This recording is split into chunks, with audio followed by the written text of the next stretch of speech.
Hey, welcome to Firescale Audiobooks. If you enjoy our audiobooks, please consider subscribing to the channel. Also, feel free to share your review in the comments section below. When Mervyn heard that, his eyebrows shot up in surprise.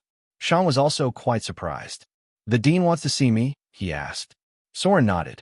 "Follow me," he said as he turned around. Sean looked at Mervyn, but Mervyn only shrugged. "I wanted to show you where you could deliver the corpse to, but I might as well do that for you now. I will add the contribution points to your emblem when you get it." Sean nodded. He guessed that the emblem Mervyn referred to was probably some form of identification, similar to the ID cards in companies on Earth. Sean handed the B-sack over to Mervyn and followed Soren. Soren led Sean to the side of a hallway and up some flights of stairs. "Why does the dean want to see me? Is that normal for new students?" Sean asked. "I don't know, and no," Soren said. "Usually, it's either the other vice dean that welcomes the new students or me. The dean doesn't come into contact with students much." Some seconds of silence passed as they climbed up another flight of stairs. "So, am I part of the academy now?" Sean asked. "That's up to the dean," Soren answered. "I gave him the report, but before he gave his okay, he told me to bring you to him." Sean didn't answer as his brows furrowed. Why would the dean want to meet him? Sure, Sean had great instincts, but Soren and Mervyn were acting like this was something unusual. If it were normal for talented students to meet the dean, they wouldn't have acted in such a manner. When they reached the 5th floor, the highest floor, the two of them went back to the hallway. "This floor is reserved for the teachers," Soren explained. "Students are forbidden from accessing this floor without being accompanied by a teacher." Sean looked around, and he noticed that there were not that many doors. He guessed that the rooms beyond the doors were probably rather sizable. The two of them walked to the big gates at the end of the hallway and stopped before them. "Come in," someone said from beyond the door. Sean thought that the voice sounded like the voice of a middle-aged man. The voice reminded him of one of the managers Sean had been under in his career as a fighter back on Earth. "Go in," Soren said, gesturing to the door with his head. Sean looked at the door with a frown. He had no idea why someone like the dean wanted to meet him, but it was suspicious. However, even if the dean had some ulterior motives, there was nothing Sean could do. No one but the three of them was currently around, and if they wanted to do something to him, they wouldn't need to put on such an act. So eventually, Sean took a deep breath and opened one of the two doors as he stepped into the room. When Sean saw the room, the first word that came to his mind was simple. There was only a table and a chair in the room. A black spear stood at the corner of the room, but it obviously didn't belong here. That was it. It looked almost like an interrogation room. Was this truly the dean's office? Sean could also get a clear look at the dean for the first time, and the first word that came to his mind when seeing the dean was general. The dean looked exactly like one would imagine a general in a medieval movie to look like. He wore a fitting black suit of armor. There were no great designs or anything on the suit of armor, but it gave off a feeling of experience, time, and status. As for the dean himself, he was a middle-aged man. He had long black hair that went past his shoulders, and he had one of these beards that circled his mouth. Sean didn't know how they were called. The dean currently had a stack of papers in front of him, and Sean noticed that these were the papers Soren had prepared while interviewing Sean. "Please close the door," the dean said without looking up from the papers. Sean noticed that he was still keeping the door open, and he quickly closed it. After Sean closed the door, some kind of small statue appeared in the dean's right hand. The dean put the statue onto a circled part of his table, and the circle around that part suddenly began shining in a white light. When that happened, Sean felt that the density of mana was decreasing inside the room. Just like Duke Whirlwind, the dean was absorbing a ton of mana from his surroundings. However, there was no new mana entering the room. "That is an isolation magic circle," the dean commented. "It serves as protection against scouting, scrying, and inquisition magic. As long as a high mage isn't directly trying to listen in on us from beyond the door, no one is going to hear anything we will be discussing in here. Please sit down," the dean said, lightly gesturing to an empty spot in front of the table. Shing! A chair appeared at that spot. Sean was still uncertain, but he followed the dean's instructions and sat down. After some seconds, the dean put the papers to the side and looked at Sean with his azure eyes. For some reason, Shang felt that the dean's gaze held a deep meaning. It was almost like the dean knew something important about Shang. P. V. After looking at Shang for a bit, the dean's eyes wandered toward Shang's sword.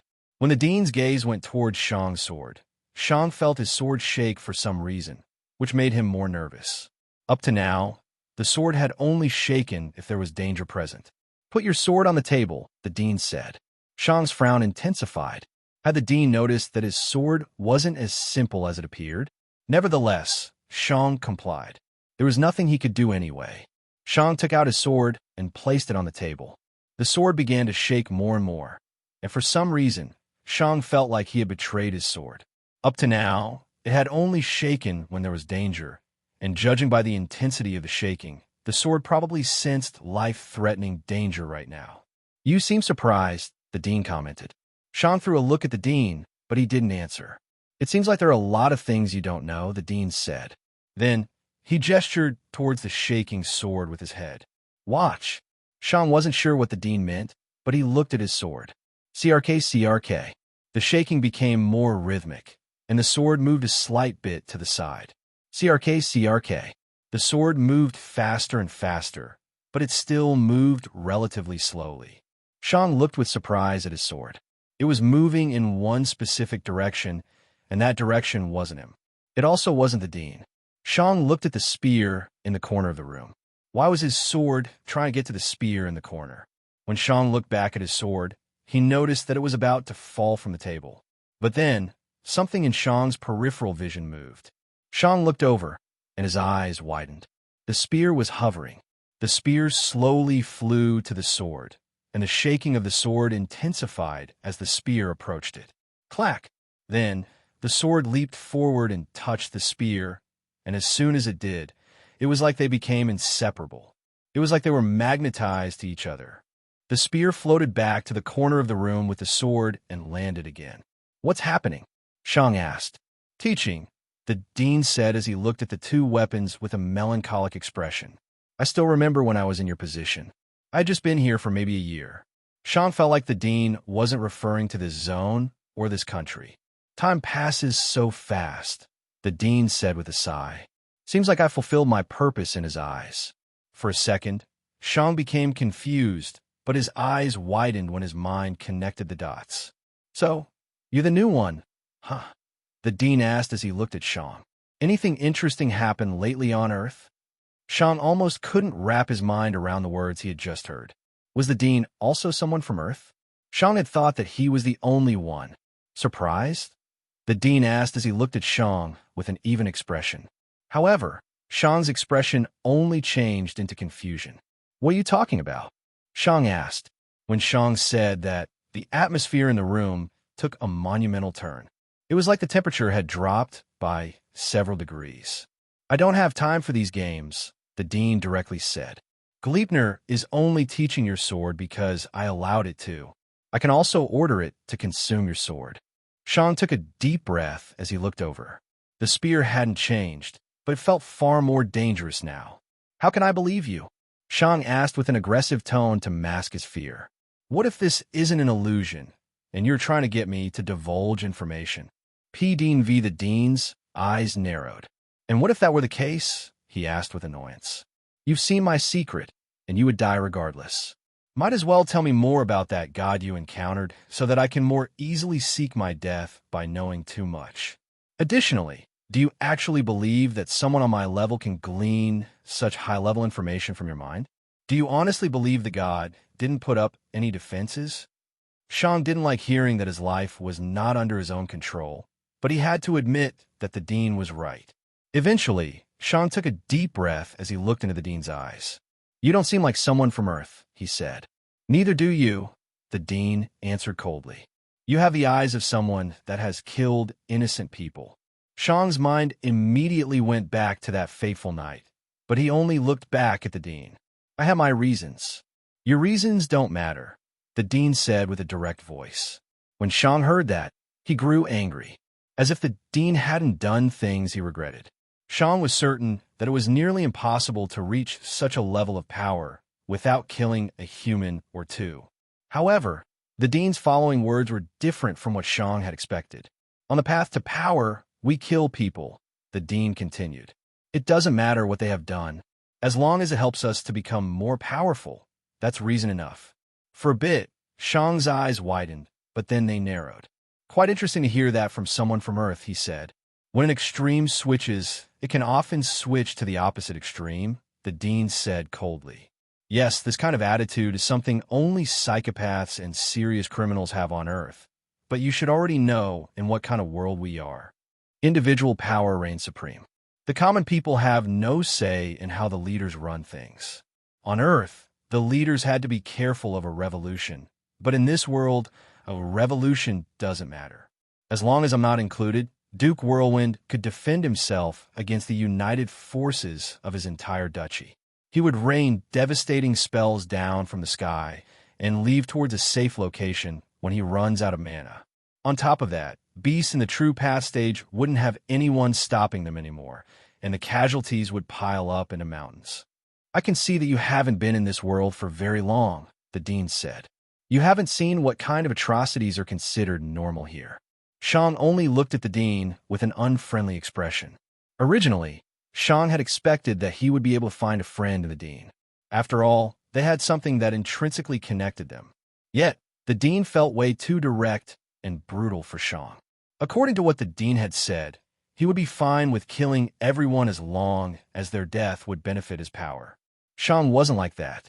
He wasn't afraid of killing his enemies, but he also didn't want to kill just anyone. You don't seem like your two disciples, Shang commented. They are them. I am me, the dean said. But that has nothing to do with you. I didn't call you here to answer your questions. Why did you call me here? Shang asked with a neutral voice. I'm here to tell you your purpose, he said. And that is? Shang asked with skepticism. In order to make you understand, I have to tell you about my predecessor, the dean said. My predecessor managed to reach the peak of the commander stage, but he wasn't able to reach the true path stage, no matter how hard he tried. For many years, he attempted to find a way to break through the shackles that have bound the warrior's path for thousands of years, and in the end, he managed to find a way. However, he had only theorized that path. His background from Earth gave him a great ability to find a solution to very complex problems, but his training and his kind of training have ruined his prospects. It became impossible for him to advance. That was when I turned up, the dean said. We two met, and my predecessor put his ambitions on my shoulders. He would teach me everything about how to reach the fourth realm, and I would put his theories on how to reach it into practice. Eventually, I succeeded. It was like I was a perfect test subject for his theories, the dean explained. Then, the dean looked at Shang. Now, on to you. Shang didn't react. Just like my predecessor, I managed to theorize something. However, it is impossible for me to test it on myself, and it's difficult to make this method more accessible to everyone without a successful example. And then, just when I was about to throw away decades of my work because all the previous procedures have failed, I get this stack of papers, the dean said as he waved around the papers Soren had written. The dean put them in front of him and went through them. Memory loss has only been in the wilderness. Warrior's body. Outstanding reflexes. Young. And most importantly, the dean said as his index finger pointed to one specific sentence on one of the pages. Extremely high pain threshold. The dean put the papers back together again. In short, you are perfect for my procedure. You are nearly as perfect as it could get. And you think the gods sent me because of this procedure of yours? Shang asked. Yes, the dean answered. By now, I'm quite confident in the god's goals. His end goal is obviously the resurrection of the warrior's path, but you can't achieve such a goal in a single go from our current standpoint. You need smaller goals along the way. My predecessor's purpose was to theorize the fourth realm. My purpose is to reach the fourth realm and theorize a method to move warriors to the same level of relative power as the mages. And your purpose is to put this method into practice and probably to theorize a way to reach the fifth realm. That's what you're here for. Shang didn't know what he should think about the dean's words, but for now, the dean's words made a lot of sense. And what do you mean with reaching the same level of power as the mages? Shang asked. Basis of power per realm. the dean answered. Do you know what a mana source is? Yes, Shang said. When I met Duke Whirlwind, he told me about them. The dean nodded. Then tell me, why would apprentices need something above their own level to reach said level? Are they unable to reach it themselves? The dean asked. Shang frowned. Probably not. It's probably possible to also become an adept without one. Correct, it is possible, the dean said. However, if an apprentice doesn't absorb a mana source, they will reach the adept realm without having an intrinsic connection to their affinity. This makes casting spells harder, take longer, and waste more mana. With a lot of practice, said adept can overcome these limitations, but that will take at least 3 additional decades, and that's assuming that the adept with the mana source doesn't practice at all. As long as the adept with the mana source actually trains their abilities, the gap will only widen. As you know, the mages are supreme in this world. Us warriors don't even count as second-class citizens in their eyes. Why? Because any random adept can beat over 90% of the warriors at their same level. A matchup between an adept and a warrior in the general stage will end with the adept winning 19 out of 20 times. Only the most elite warriors can take on an average mage. When Shang heard that, he took a deep breath. That was a terrifying statistic. Sure enough, the mages reign supreme. Even worse, the gap only widens in the third realm. In general, it needs a team of at least 3 elite warriors in the commander stage to kill an average mage. This gigantic gap exists mainly due to the mana sources. Without the mana sources, we warriors could take on mages on an almost even playing field, the dean explained. And you try to create something similar for warriors, I assume? Shang commented. The dean nodded. Bloodline injection, the dean said. Bloodline injection? Shang asked with a raised eyebrow. Like a blood transfusion? Similar, but not entirely the same, the dean explained. We don't only replace the blood, but also the marrow. Shang took a deep breath when he heard that. The marrow, he asked, his voice shaking a bit. The dean nodded again, and he looked at Shang. Your resistance to pain is the most important aspect. Shang felt a hole open up in his chest. Replacing someone's marrow. Such a procedure would go beyond painful, and Shang guessed that since the resistance to pain was so important, they couldn't do it under anesthesia. What do you get out of this? Shang asked. Not only does such a procedure have a very low chance of success, even if it has succeeded before, but I also don't understand what's in it for you. You did say that everything is fine as long as it increases your own power, right? The dean looked at Shang neutrally. Pride, knowledge, and revenge, the dean said. Pride, because I can say that I managed to elevate the world of warriors. I'm just a human, and just like every other human, I want my name to never be forgotten. Knowledge, because understanding more about the body of a warrior might allow me to further increase my strength. Revenge, the dean's eyes became cold.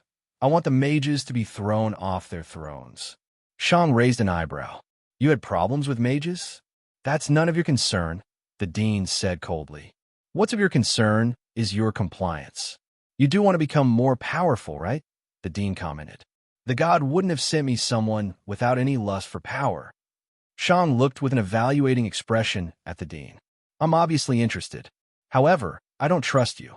You don't have to trust me, the dean answered directly. If I wanted to kill you, I would have already killed you. Additionally, your survival is paramount to my plans.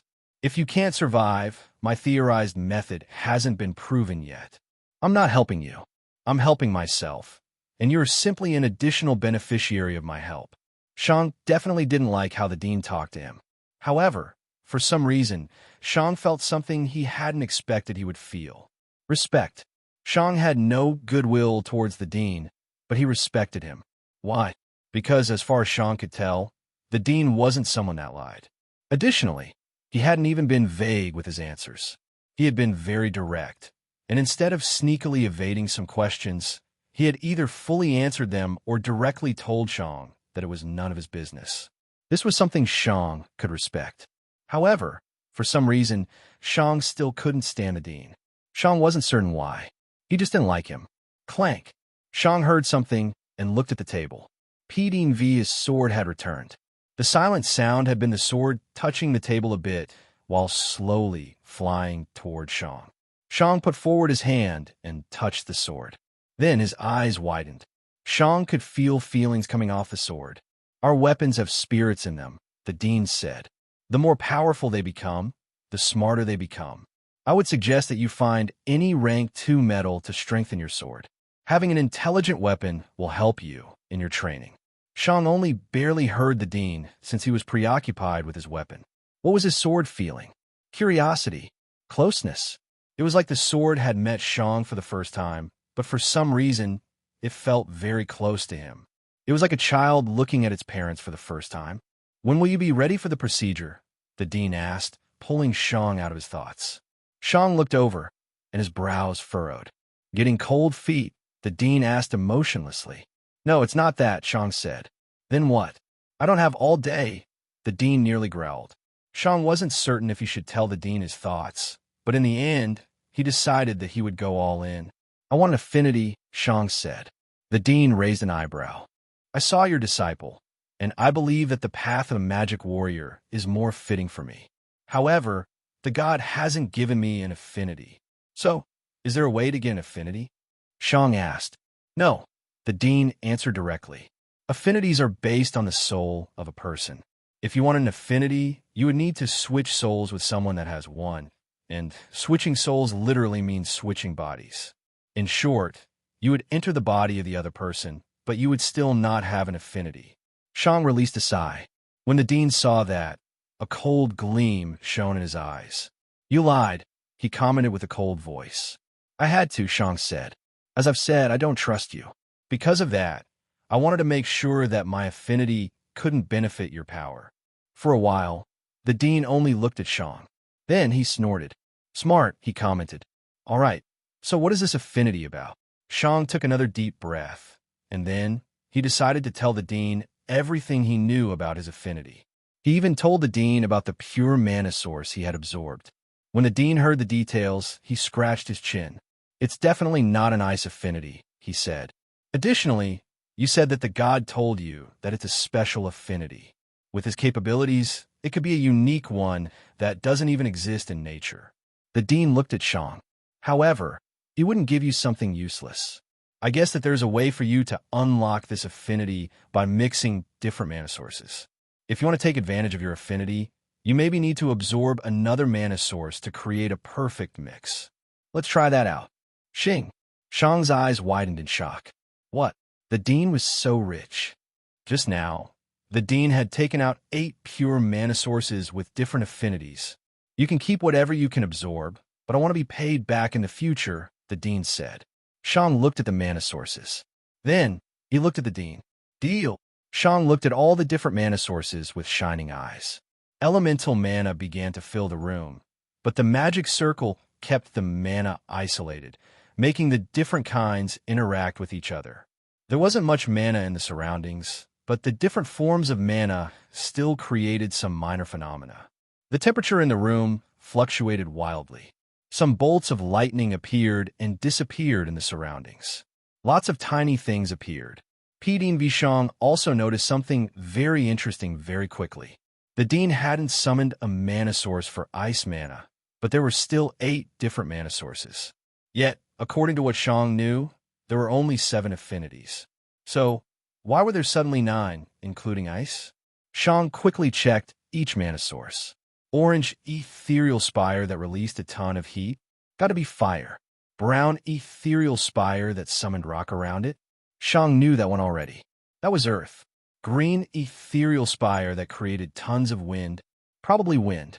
Deep blue ethereal spire that summoned water in the air, which rained down around it. Water. Silver ethereal spire that summoned bolts of lightning? Lightning. Gray ethereal spire that seemed to vibrate in the air? Shang wasn't that certain about what it was, but based on what he had already seen and what was missing, Shang was rather certain that this was metal. That left the last 2. One ethereal spire looked like a black tear in space.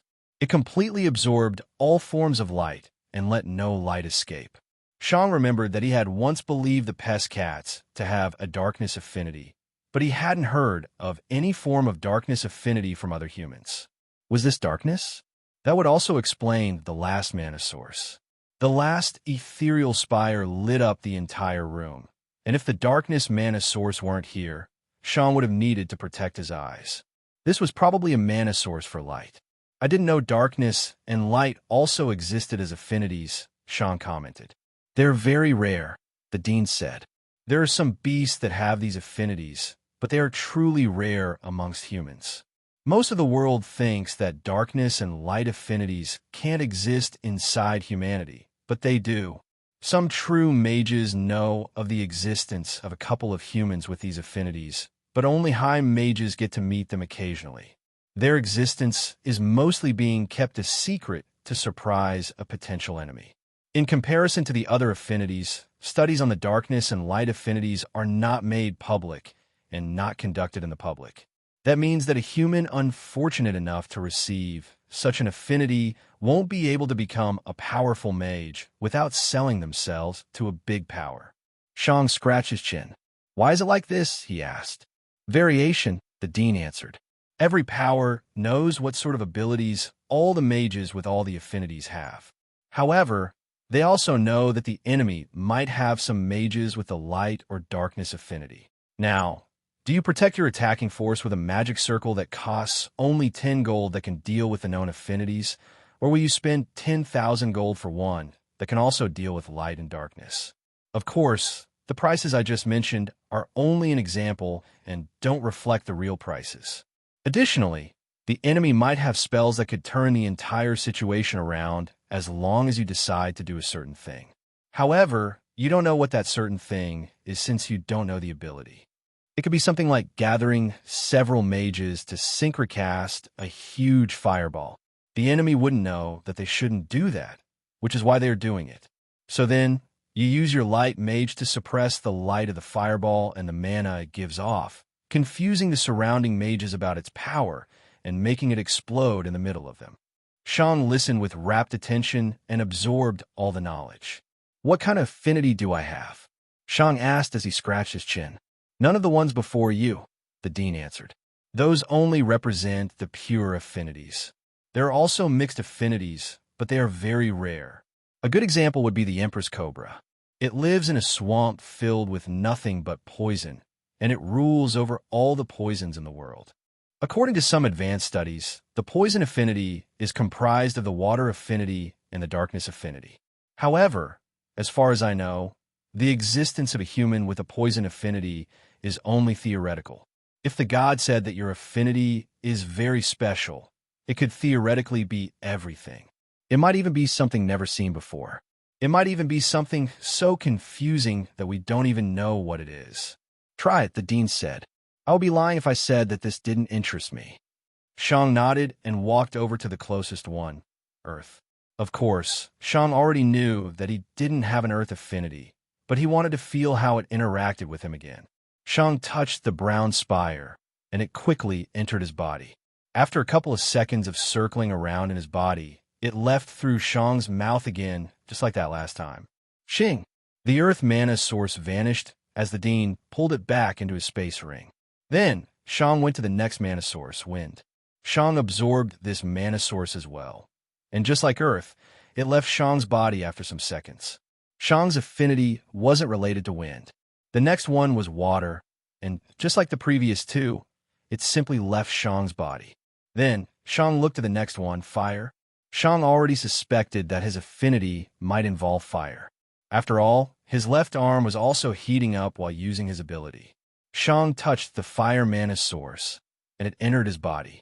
It tried to get to Shang's head, but after realizing that it couldn't get there, it went to Shang's left arm. When that happened, Shang became quite nervous. He hoped that his left arm wouldn't explode due to the opposing forces. However, nothing like that happened.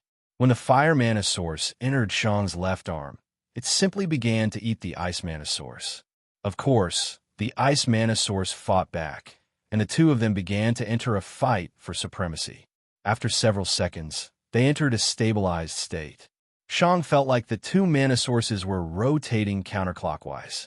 The image reminded Shang of that Ouroboros picture on Earth, the one with the two snakes eating each other forever. Fire and ice, the dean said from the side. Opposing forces, but their fusion makes sense. Shang looked at the dean. What you described sounded like an affinity for temperature. However, I didn't suspect it to be an affinity for temperature, since that felt far too boring for something that the god would call very special, the dean said. Try it out. You can't damage this room. Shang looked with interest at his left arm. Then, he pointed it towards a wall. Shush! A hot wind left Shang's left arm, and Shang felt like he had just opened a preheated oven. At the same time, Shang's left arm became very cold, and he nearly lost all feeling in it. When Shang felt the power of his attack, he could only frown. How underwhelming. Why was it underwhelming? Well, just as said previously, it was like opening a preheated oven. A preheated oven often had 200 degrees Celsius hot air coming out of it, double the temperature of boiling water. In a way, this was insanely hot. However, the only thing a human did when confronted with such a blast was to feel discomfort and maybe protect their face. That was it. And in return, Shang's arm nearly got frozen. In short, this ability was supremely useless. It would only be useful as a way to cool Shang's arm after unleashing the ice mana from his arm, and maybe also to use it as a way to move around with the backdraft. Well, now that I think about it, it's actually not as useless as I've thought. I can use my ability more, and being able to move around in the air can give me far more flexibility. There's certainly something I can do with this, Shang thought. Shang pointed towards the wall again to heat his arm to a comfortable temperature, but two things happened that he hadn't expected. First of all, Shang's arm suddenly felt like it had been thrown in a fire, even though Shang had only heated it to a comfortable 20 degrees Celsius. The second thing was that quite a strong wind had appeared in the room. When Shang saw that, his eyebrows furrowed. I can create wind by unleashing cold and hot air. However, my left arm gets damaged during the process.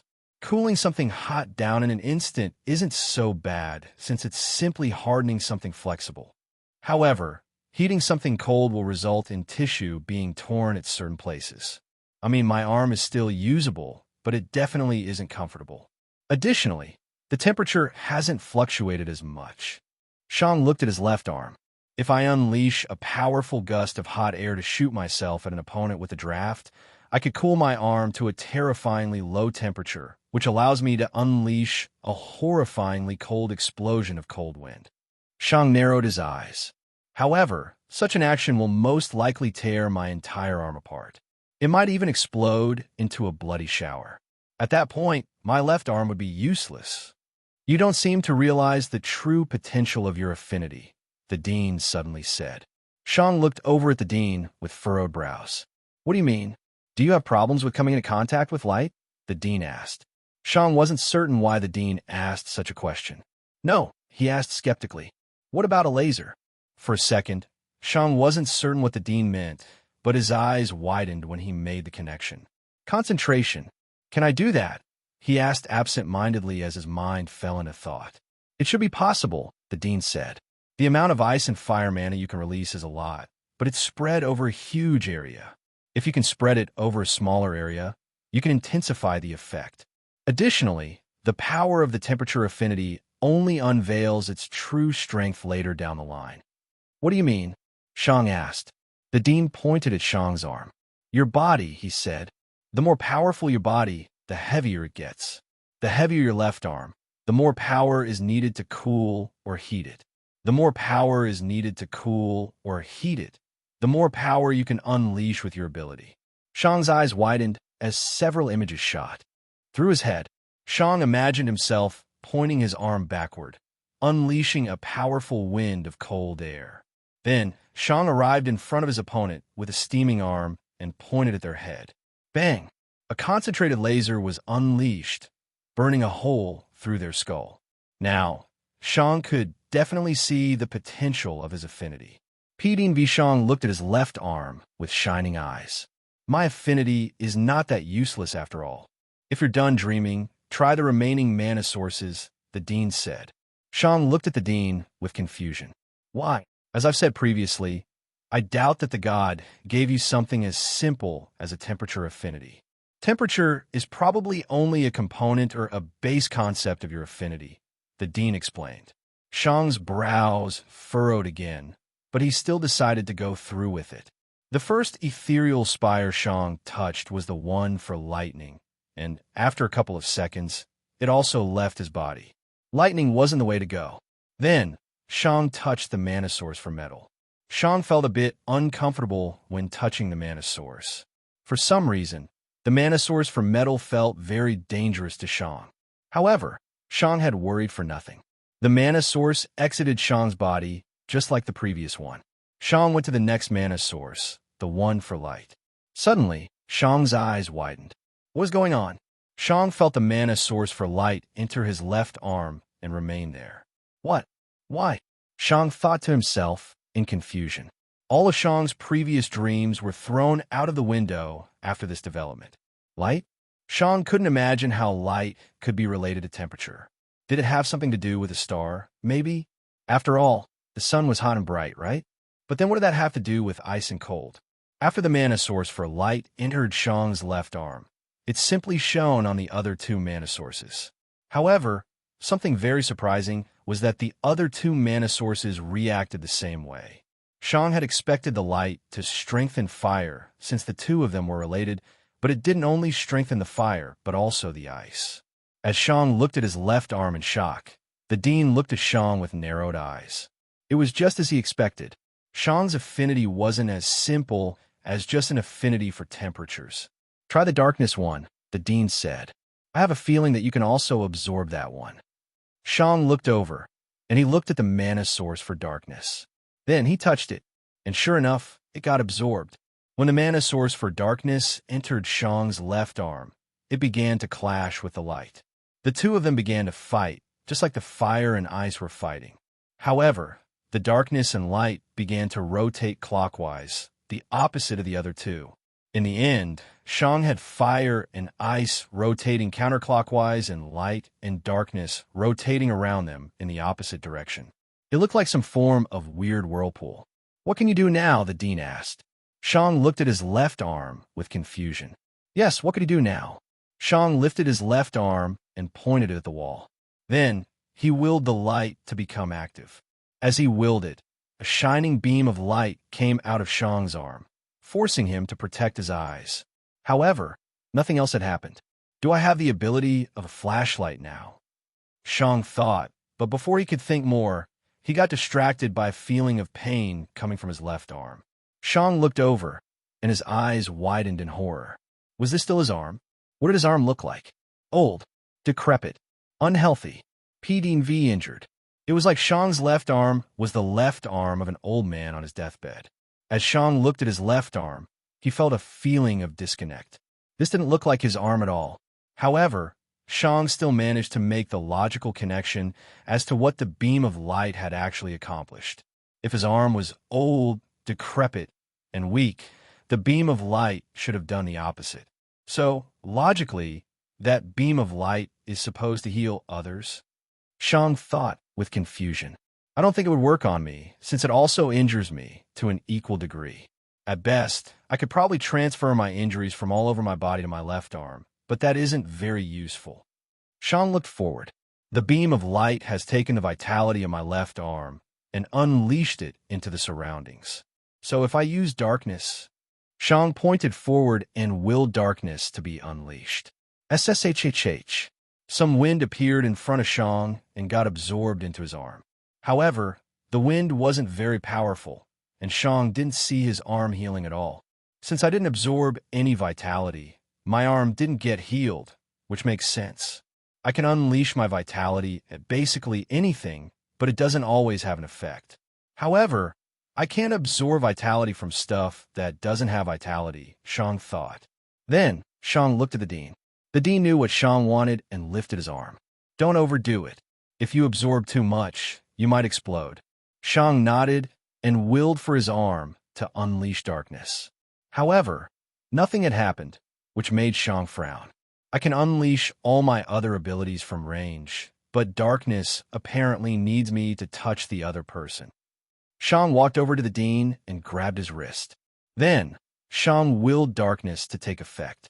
In an instant, Shang's left arm felt like it was about to explode, and Shang quickly stopped. After looking over, Shang noticed that his left arm was extremely muscular and almost swollen. When Shang saw that, cold sweat ran down his back. I nearly absorbed too much, he thought with fear. Shang quickly pointed to the dean and unleashed some healing light to reduce the vitality in his left arm, making it normal again. Luckily, his arm was no longer injured. So, if I absorb too much vitality, as long as it's not enough to make my arm explode, my arm can be fully healed, Shang thought as he scratched his chin. That gives me a way to reset my other abilities. I could use some heat to cool my arm down, use a lot of cold to injure my enemy and injure my left arm, and then just absorb their vitality to regain my ability to do the same thing again.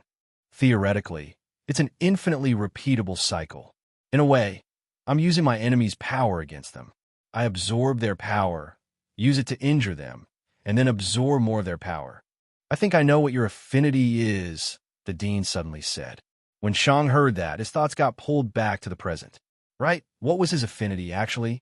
An affinity for the sun would make sense with fire and light, but it wouldn't make sense with darkness and ice. An affinity for temperature would make sense with fire and ice, but it didn't make sense with light and darkness. An affinity for twilight would make sense with light and darkness, but it wouldn't make sense with fire and ice. What about some kind of affinity involving the universe? There were ice planets and stars. One would be darkness and ice, and the other would be fire and light. However, that also wouldn't make any sense. After all, if this were some form of cosmic affinity, it would need to include normal planets as well, and Shang had no affinity with Earth. Then what was it? The dean saw Shang's expression. An affinity doesn't always have to be something that actually exists. It can also be a concept. A concept? Shang asked. The dean nodded. Let's take temperature, for example. Temperature doesn't really exist as its own thing. It is simply a state of matter. A higher temperature means that the piece of matter has more energy. A low temperature means that it doesn't have much energy. So, in a way, temperature doesn't really exist. Something else is poison. Yes, it is something that exists, but different kinds of poison are poisonous to different beings. Something that we see as poisonous might not be poisonous to some plants or animals.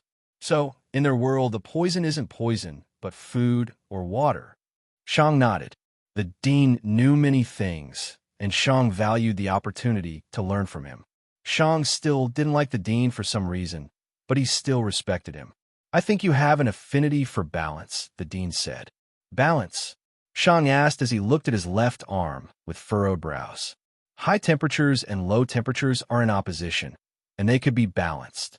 Light is also basically raw energy, while darkness is the absence of energy. So, I can essentially tweak the amount of energy? Shang thought. Why balance? Shang asked. It feels more like a form of energy manipulation. If it were a form of pure energy manipulation, you would have also had an affinity for wind. After all, wind is just movement, and movement also represents energy. Yet, you don't have an affinity for it, the dean said. Shang frowned when he heard that. Balance? Was it truly just that? Sure, balance was a rather abstract concept when compared to other affinities, but still felt incomplete to him for some reason. It somehow still feels incomplete, Shang said with uncertainty. The dean furrowed his brows and looked at Shang's left arm. How do you perceive the mana sources in your left arm? He asked. Fire and ice are fighting each other in a counterclockwise rotation. Light and darkness are fighting each other around the other two in a clockwise rotation, Shang said. The dean nodded. Is there something additional or different somewhere in the center? Shang concentrated and focused on his left arm. However, he didn't feel anything that shouldn't be there. No, it's only these four things, he said. The dean frowned. Then, that means that your affinity hasn't truly unveiled itself yet. If the mana sources are still separate, it means there is still a missing component. However, I have already given you one of all the possible mana sources in existence. There are no more affinities. When Shang heard the dean's words, he got reminded of something else he wanted to discuss. It might be related to the issue with his affinity. That reminds me of something else I wanted to say, Shang said. What is it? The dean asked with a neutral voice. You asked when I wanted to undergo the procedure, right? Shang asked. The dean nodded. Is it already fully developed? He asked. The dean nodded again. So, you wouldn't need any additional time to ready the procedure, right? Shang asked. A day at most, maybe. It depends on what beast I choose, he said with annoyance. Why are you asking such a pointless question? Shang nodded. Then it's not that, he said. It's like this. My first of my available questions for the god has been about what I should do when I arrive here. The dean's eyes shone a bit. None of them had brought up the questions yet. After all, these questions could be valuable intel, and it was impossible to verify the information. Both of them could just lie. And he said what? The dean asked. Obviously, Shang wanted to share the answer. He said that I should remain in the wilderness for 2 years before joining society again, Shang said. The dean nodded. That's the best course of action for you, and you will learn why when you join your class. This is especially important for you. Especially important for me? What? Shang asked. You have received your answers, and you have received your weapon. However, you have not yet come into contact with your second gift. I presume the god has given you the same thing as me, the dean said. What is the second gift? Shang asked. It has 2 uses. The first use is storage. It's basically a superior space ring without the limitations, the dean explained. The other use is inheritance. Inheritance? In what sense? Shang asked. As you have heard, the golden age of the warriors is so far in the past that no one even knows that it has existed in the first place. No ruins from that era have survived until this day, as far as I am aware. This means that it is impossible to gain more advanced knowledge for the path of a warrior than I have access to unless you manage to create it yourself. So, for all intents and purposes, I essentially count as the strongest warrior that has ever existed. If it were back then, I would have probably only counted as a child or trash, but there is no evidence left from that time, and it essentially doesn't exist anymore. The mages also don't have any evidence from that time, as far as I know. That's why the god gave you a way to inherit knowledge from the long-forgotten era, the dean explained. However, as you might have guessed, the god doesn't like being bored. Because of that, he made the inheritance a contest. You will fight more and more powerful enemies on your level until you eventually die. After that, you will be resurrected, and you will receive an inheritance based on how well you did. Shang frowned when he heard that. Yes, that sounded exactly like something the god would do. The inheritance you get is the most important thing contributing to your future success. If you manage to get a good one when you reach the general stage, your battle strength will be even more powerful for the next test in the commander stage. That allows you to get a better score and get an even better inheritance. Battle strength? Shang asked. It's how powerful you are compared to others at the same level, the dean added before continuing with his explanation. In essence, the cycle can't be broken. If it does, you will lose all your momentum. Who knows, if you do well enough, you might actually go all the way. After all, an amazing inheritance probably even shows you the way to the next realm. The dean took a deep breath, but his expression didn't change. In a way, I envy you. You will receive the power of my procedure, which will allow you to get better inheritances. You will have an advantage I've never had. Shang wasn't sure how he should react right now. So, he decided not to react at all and simply continue the conversation. Thank you for your teachings, Shang said to quickly finish the topic. However, this is not what I was referring to. P. Dean V. What were you referring to? The dean asked with a bit of annoyance. Well, the god said I should stay in the wilderness for 2 years, Shang repeated. But what if my battle strength isn't the only reason? The dean's eyebrows furrowed, and he looked at his table. Your affinity? He asked. Shang nodded. Right. The god said I would be able to use my affinity if I'm lucky. That means that unlocking my affinity is probably very hard. Maybe it's something that can only happen at a certain time. As you might already know, I have only been in the wilderness for a bit more than half a year, which is far less than 2 years. Is it possible that something will happen in the next 1.5 years that could unlock my affinity? Something like a rare or strange beast appearing. Maybe some kind of event. Shang asked. Suddenly, the dean's eyes widened. Then, he looked at Shang with an evaluating expression. Shang saw that the dean had realized something. Did you think of something? He asked. There is a possibility, the dean said slowly as he scratched his chin in thought. It would also make sense to a certain degree. If I hadn't seen your current affinity in action before, I wouldn't have connected it to that event. Could you be more specific? Shang asked. No, the dean answered. This involves one of the top secrets of the world.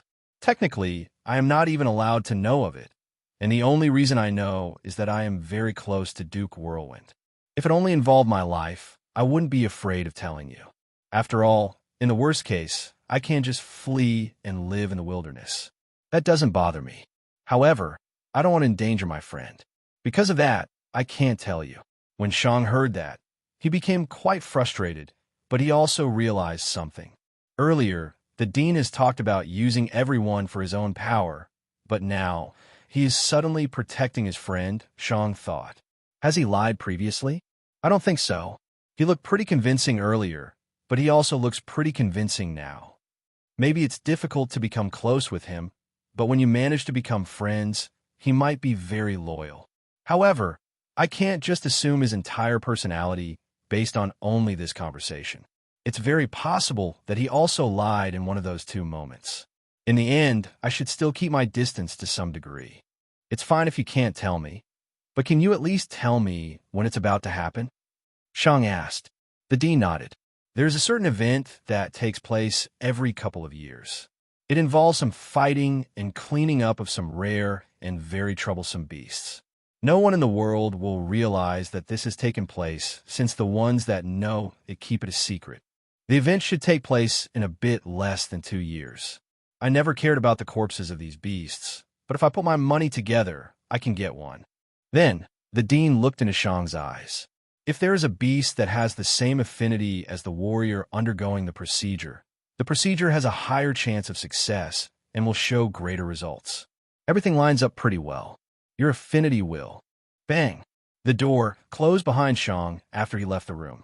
The end of the conversation still felt a bit abrupt for him, but he guessed that the dean simply didn't want to waste more time.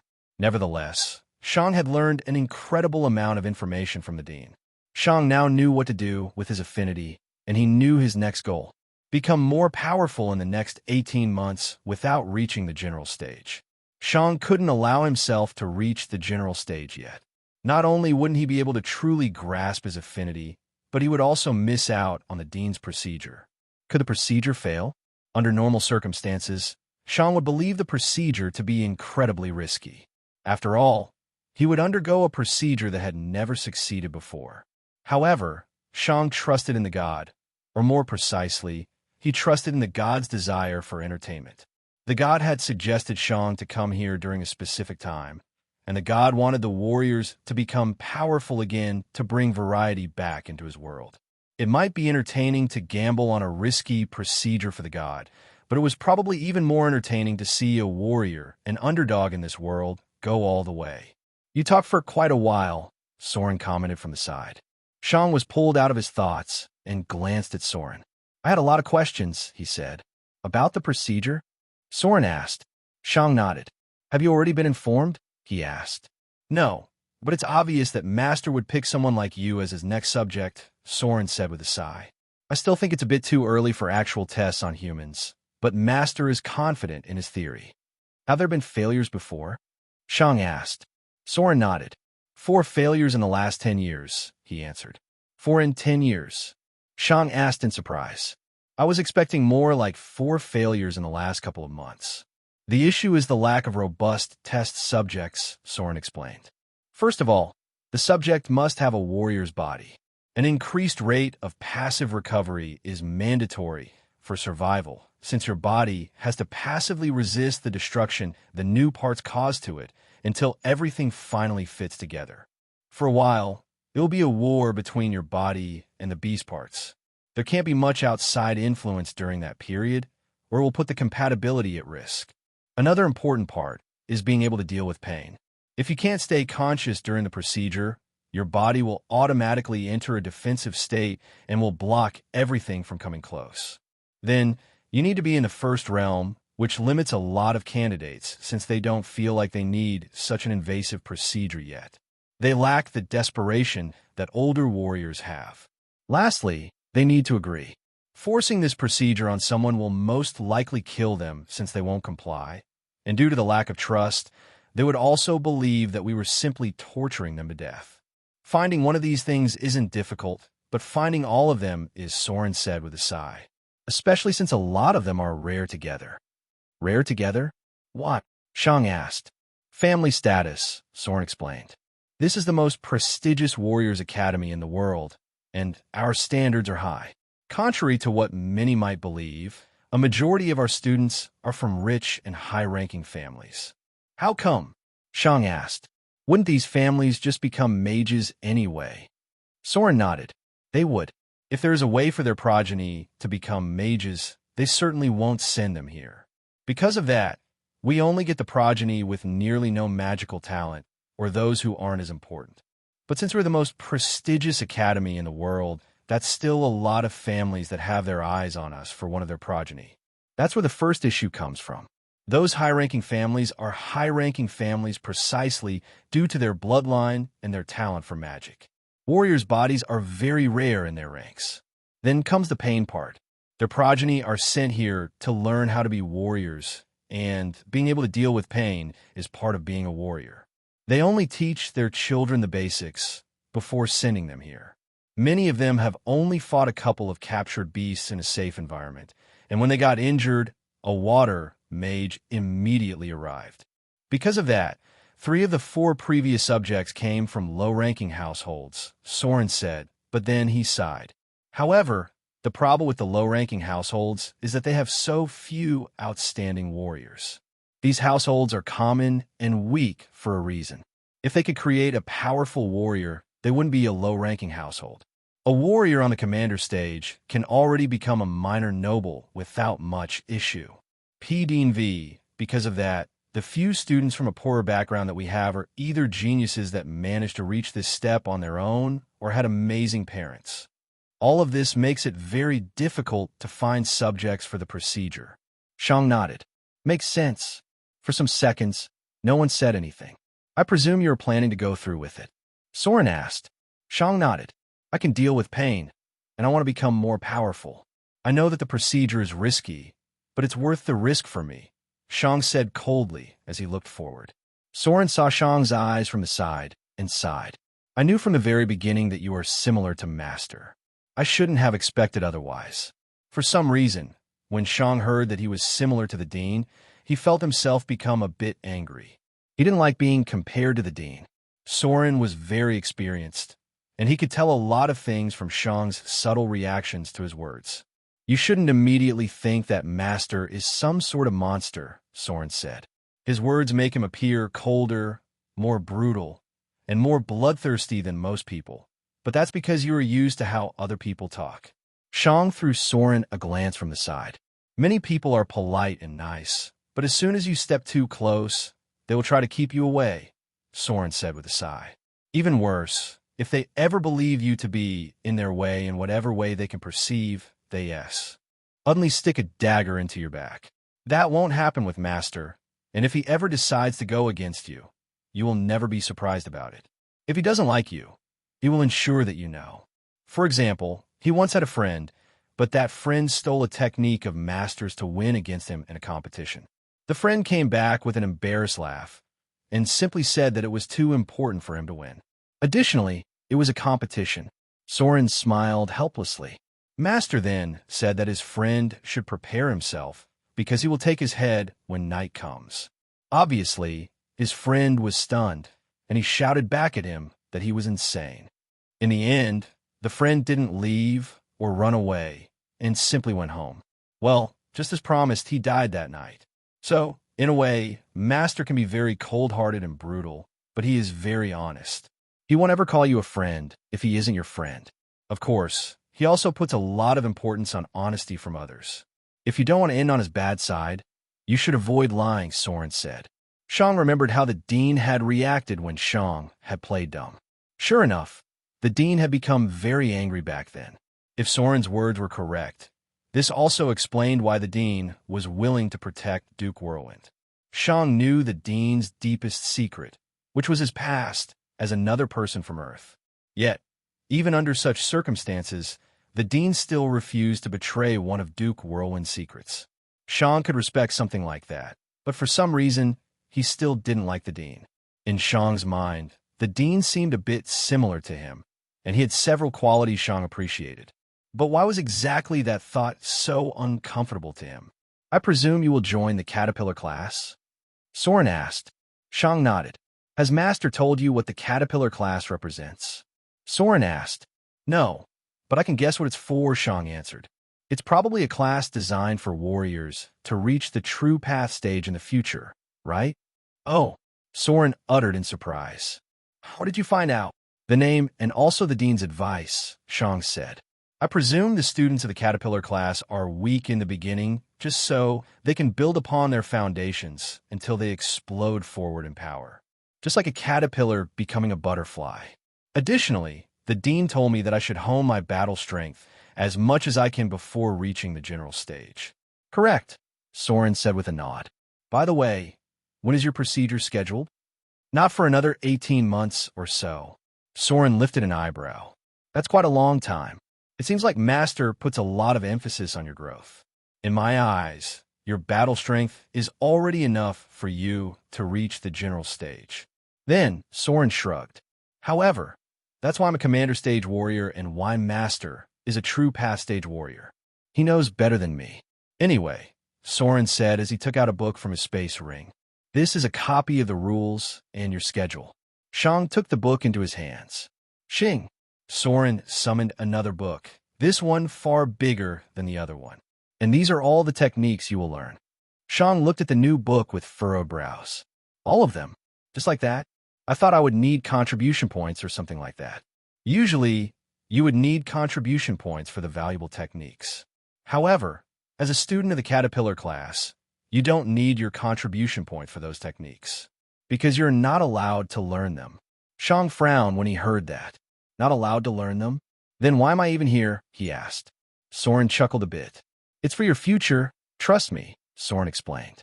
Have you thought about why the true path stage is called a true path stage? I didn't even know of the true path stage until I came here, and I hadn't had the time to think about the name, Shang commented. The true path stage is called as such since reaching the true path stage requires you to create your own path. Ironically, the true path doesn't refer to the one true path, but to the true path in your eyes. Master uses a spear, and he fights in a very domineering manner. He has found his path. However, his path isn't your path. The reason why no one was able to reach the true path realm in the past was that everyone learned from the strongest warriors, which essentially was just copying their paths. Learning advanced techniques and abilities will influence you and make it harder for you to create your own path. You already have your own personalized way of fighting. Of course, as it is now, your fighting style still has a lot of weaknesses, but instead of switching to a different style, you have to further refine and evolve your style. Shang wasn't certain what he should think of that. Then what am I even learning here? This is an academy, is it not? Am I not supposed to learn things? Not for students of your class, Soren said. You are your own teachers. We actual teachers are only there to guide you in the right direction and provide different kinds of services.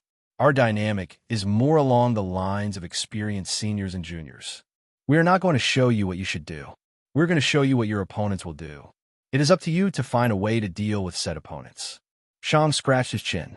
So, this academy is more like a fitness gym than a fighting dojo.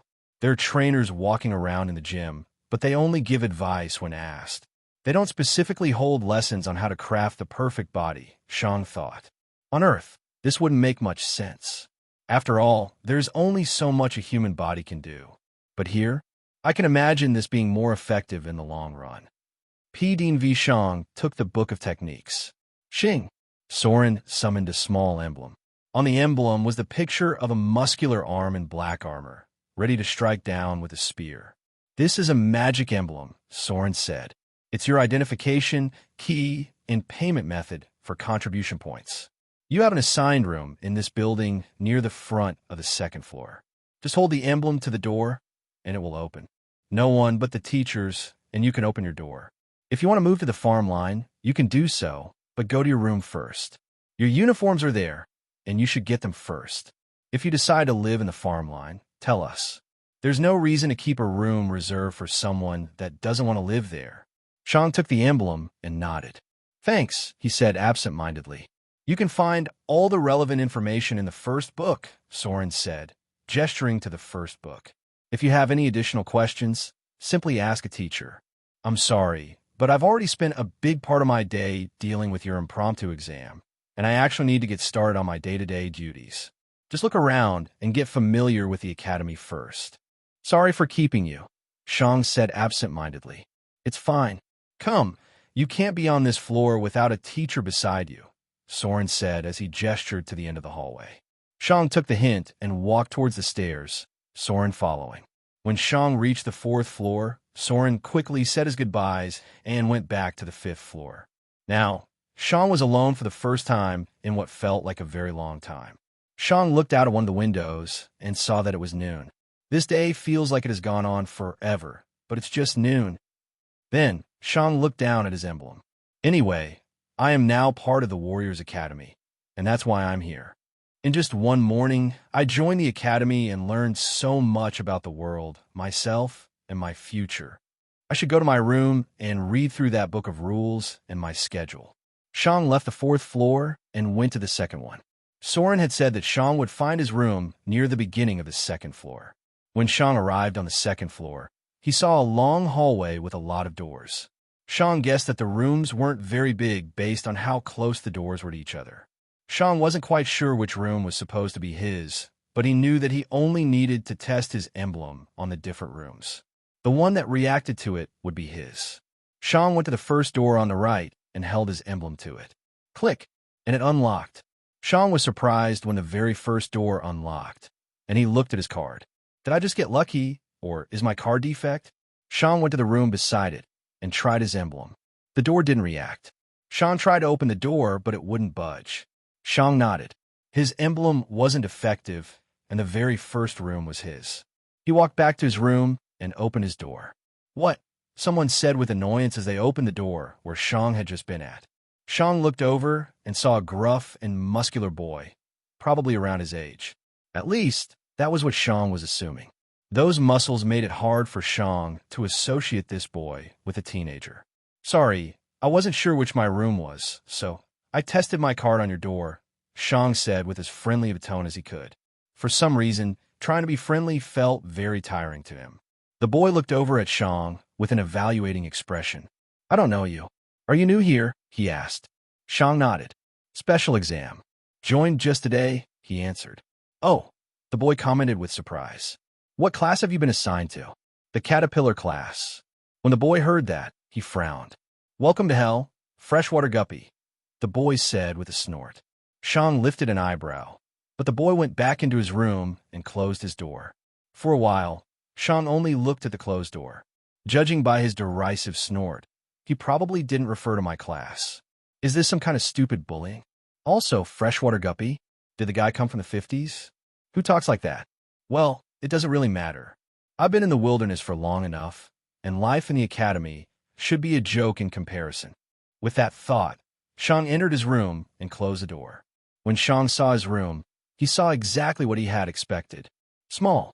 There was a narrow bed with some stuff on it, and the remainder of the room was empty. Literally, no table, no chairs, no drawers, no wardrobe, nothing. They really don't want us to have any distractions. If I were to live here, I would practically be forced into training just due to boredom. Is this solitary confinement? First, Shang put everything he was carrying down his room. Finally, he no longer needed to carry his heavy bag, his gold, and all of these books. Even better, he didn't even need to carry all of this stuff with him. He could just leave everything in this room from now on.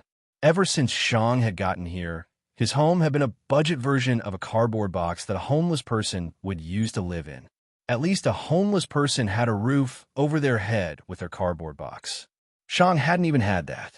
After Shang stretched, he looked at all the different stuff near his bed. He saw 8 uniforms, all of them green. Really green? Do you have to go that far with the caterpillar thing?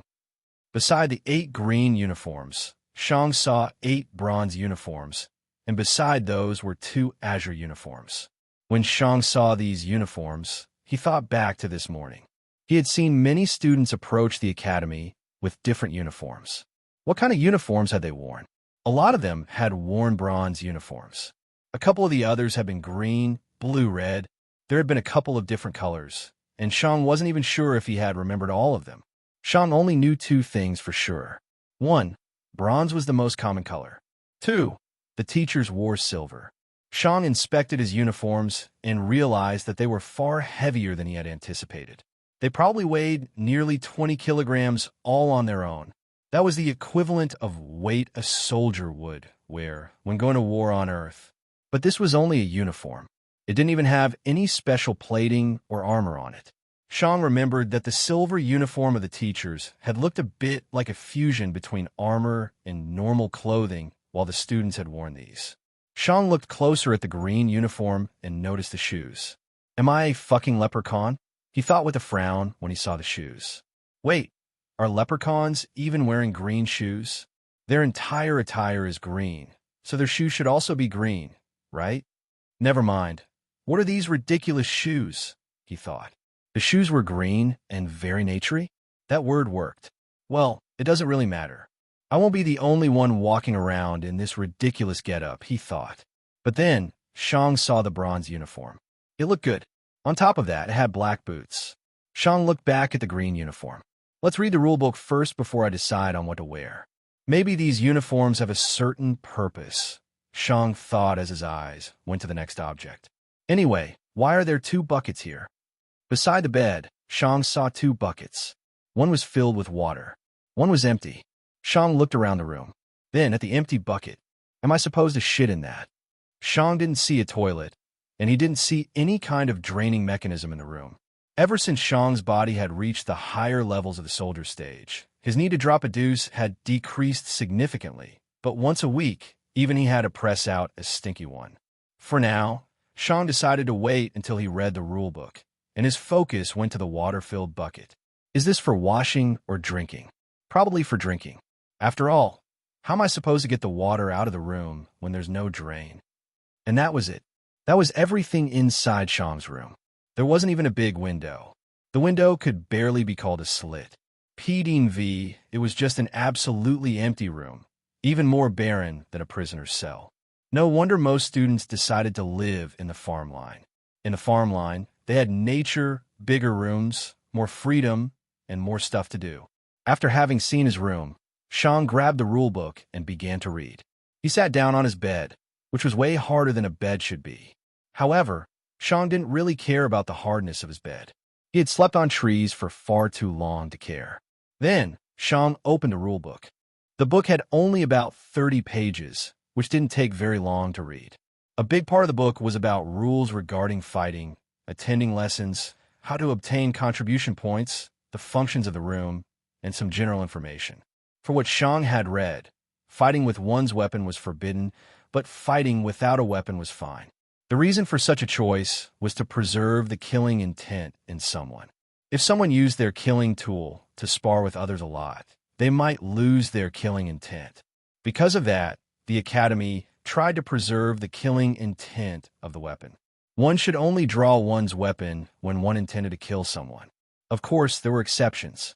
For example, 2 students could schedule an official spar at any of the training areas. In that case, they could use their weapon. But wait, how did that differ from just fighting normally? After all, it was also just a spar.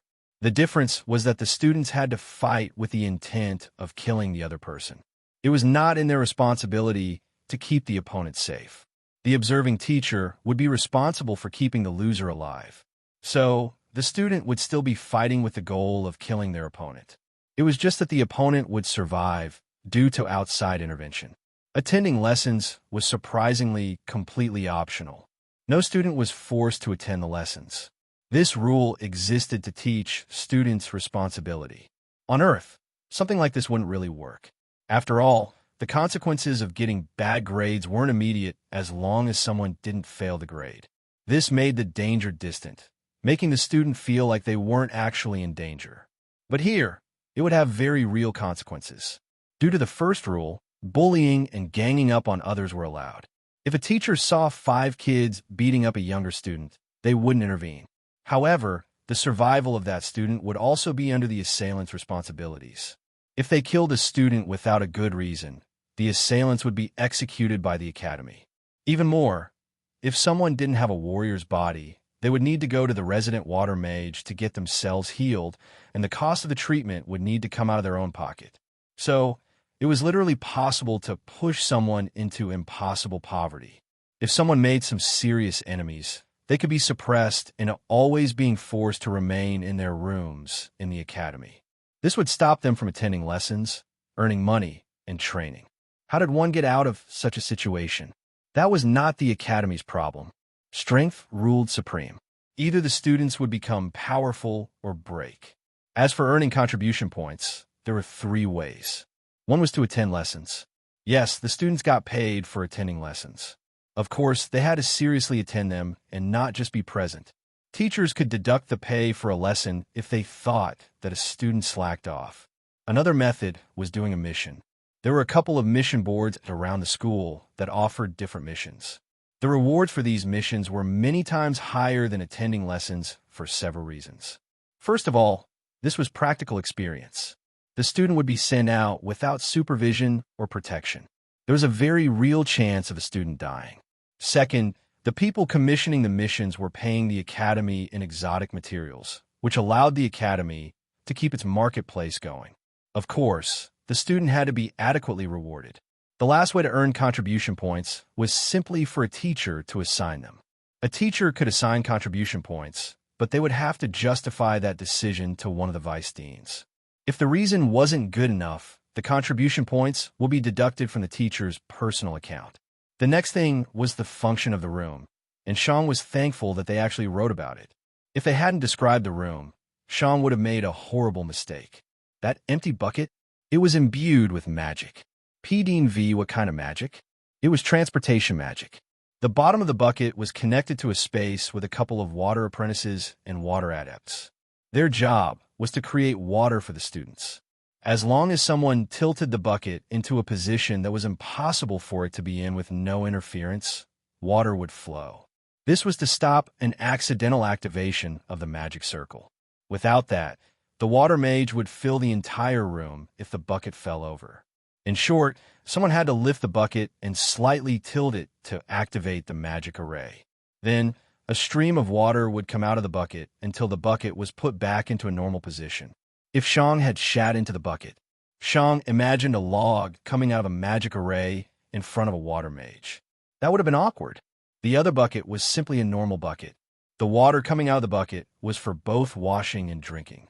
Surprisingly, there was also a drain for exactly this reason. Shang looked to the corner of the room and saw a slightly lowered circle. It was a magic circle, and it was responsible for dumping the dirty water into the wasteland. Why did they not just make a normal drain with normal pipes? Why did they even use magic to transport shit? Sean didn't know it, but there were 2 reasons, one more ridiculous than the other. 1. The Earth mages assigned to develop the city had been bored. So, they simply created a huge magical sewer under the entire city and gave everyone access to it. Second, because they could. Wouldn't it be funny if they transported such unimportant stuff with transportation magic, which was a subcategory of space magic? That was the reason. Lastly, Shang looked at the description of the uniforms. In total, there were 7 different colors. The first one was the Azure uniform, which Shang had 2 of. The Azure uniforms were for special occasions and were forbidden from being worn without explicit permission from a teacher. In short, those uniforms were for impressing visitors. That was also why Shang had only 2 of them. Bronze uniforms, which Shang had 8 of, were general uniforms. Those were for people that didn't want others to know about which class they were in. Usually, one would think that this was pointless. After all, wouldn't everyone realize which class everyone was in based on which lessons they visited? No, everyone could literally visit every lesson, and there were plenty of students attending plenty of classes due to the contribution point reward. The green uniforms, which Shang had 8 of, were for the Caterpillar class. Yellow uniforms were for students aspiring to be soldiers in Duke Whirlwind's army. Initially, when students joined the academy, They would wear bronze uniforms until they reached the late soldier stage. At that point, they would have to decide on their future. Becoming a member of Duke Whirlwind's army was the most common goal. The pay was good. The status was good. There wasn't much work to do. It was simply a good and stable job. Blue uniforms were for people aspiring to become officers. Many students initially wanted to go that route, but the requirements were far more stringent than for the people wanting to be normal soldiers. Because of that, most people transferred classes rather quickly. Red uniforms were for people aspiring to be mage hunters. In this world, it was nearly impossible to kill a mage on their level alone, but that didn't mean that warriors became useless. With a lot of warriors, one could still take care of a couple of mages. This world wasn't peaceful, and Duke Whirlwind's enemies also had mages. Sadly, there weren't many students interested in becoming mage hunters. The reason was obvious. They didn't want to die. Attacking a mage was about the most dangerous thing one could do. It was scary to fight against someone that could turn someone into literal dust just by saying a couple of words. The last color for uniforms was black. This was for scouts and normal hunters. That one scout that had brought Shang to Warrior's Paradise had probably graduated from that class. The people from that class learned how to kill beasts and how to stay hidden. According to the book, most assassins also came from this class. After looking through the rulebook, Shang looked at the schedule, and his eyes widened in shock. When Shang saw the schedule, his eyes widened. So many lessons. Every single spot, from dawn to early night, was filled with lessons. Even more, several lessons overlapped, making it impossible to visit all of them. And apparently, there were even some lessons held at night, but they weren't held inside the academy. Shang had thought that there wouldn't be that many lessons. After all, this was an academy for warriors, not doctors. Shang looked over a couple of lessons. Basic sword fighting, basic spear fighting, basic, advanced sword fighting, advanced spear fighting, advanced, expert sword fighting, expert spear fighting, expert. There were so many different lessons for all kinds of weapons. Swords, sabers, bows, hammers, halberds, shields, and so on. The weapon-related lessons happened twice a day and ate up 3 hours each. These lessons were colored in bronze, which meant that they were suitable for everyone. The colors of the lessons were identical to the colors of the uniforms. It wasn't forbidden to partake in a class for a different color, but the knowledge gained from that class might not be applicable to one's chosen profession. Of course, there were also lessons for many different classes, and the colored lessons were the ones that overlapped the most. The general lessons never overlapped with colored ones, but they did overlap with each other. After all, if someone used a spear, they probably weren't very interested in sword lessons. An example of a colored lesson was the operation of general weaponry for the army, which was colored in yellow. The lesson taught the operation of large war machinery, such as ballista, catapults, siege towers, and so on. Of course, not every lesson revolved around fighting. Another yellow lesson revolved around profiling other people to stop crime and general knowledge about how different people in cities operated, which made sense. If the soldiers weren't going to war, they were overlooking the cities as a form of police force. The students coming from this academy were the best of the best, and they wouldn't be the ones that just stood in front of a gate the entire day. Because of that, they needed lots of knowledge about society. The blue lessons were just absolutely filled with complex topics. They revolved all around leadership, tactics, social skills, nobility, etiquette, asset management, and so on. The blue lessons were probably the most numerous, and if someone decided to join that class, they would find nearly their entire day filled out. But on top of that, the officers also needed to be more powerful than the normal students. After all, this was a world where strength reigned supreme. In short, the students from the blue class needed to learn theory the entire day and train harder during the night than the other students trained during the day. Sean could guess why there were only so few students wearing blue uniforms. It was brutal. The red class only had 2 unique lessons. One was a lesson that prepared them for fights against mages, while the other one was all about the life of mages. The first was the practical side, while the second was the theoretical side. The black classes mostly revolve around scouting, tracking, hiding, assassination, and knowledge about beasts in general. And the green class, the caterpillar class, they literally only had a single lesson, but it took place every day for 3 hours. It was simply called guided fighting practice. From what Shang had read, guided fighting practice involved the student fighting against teachers. In a way, this lesson was identical to Shang's short fight with Soren, with the difference of actually getting feedback during the fight. After Shang had looked over all the classes, he decided to create a timetable for himself. Luckily, he didn't need to submit anything since there were no grades. There was simply an annual exam that every student had to take part in. The exams were different for each class and mostly involved the relevant topics for that class. This single exam was make or break. Nothing else mattered. If someone failed, they had proven to be too weak for the academy, and they would be expelled. Every year, over 10% of the students were expelled during the exams. It was brutal in a way, but it also had its good sides. For example, Shang could replan his schedule whenever he wanted. If Shang became too stressed, he could simply skip some lessons or attend other ones without any repercussions. Only his power was relevant. When Shang thought about the exams, he also noticed what kind of schedule he had received. Just like with any other school, the different classes were all categorized under different grades. The beginner grade was for the new students who all wore bronze uniforms. They were a bit older than 14 on average. The intermediate grade was for students that reached the middle soldier stage. Half of them still wore bronze uniforms, while the other half had already made their decision. The average age was a bit over 16. The advanced grade was for students in the late soldier stage.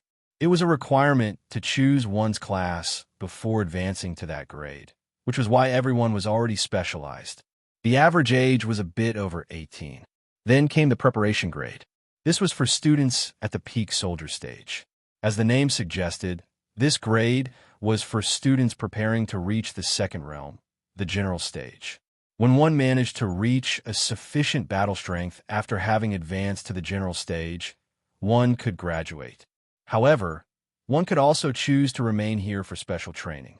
This special training was the very thing that made this academy the best one in the world. Nearly everyone wanted to take part in the special training, but only the best managed to enter. What did the special training aim for? To get the students to the commander stage. The commander stage was the publicly acknowledged highest realm for warriors since there was only a single true path stage warrior. In short, if someone managed to graduate from special training, they would leave the academy as one of the strongest warriors in the world. No other academy in the world had the means to push students to the commander stage. A commander stage warrior was a big deal. Nearly all of them would be knighted and would be granted their own small territory. However, the word small referred to the general size of a noble's territory here. This small territory was still a couple hundred meters across. When put in relation to Earth, graduating from this academy meant already having tens of millions of dollars and already having a sizable company. As soon as someone graduated from that program, they had already achieved great success, and they hadn't even entered the real world yet. Of course, all of this was still far in the future for Shang. Dean Viso, what grade was Shang in? Technically, as someone at the peak of the soldier stage, he should join the preparation grade. But that didn't happen. Why? Because Shang wasn't focusing on reaching the general stage. He was focusing on increasing his power. Due to these reasons, Shang was put into the advanced grade, a grade filled with 19 and 20-year-olds. And Shang?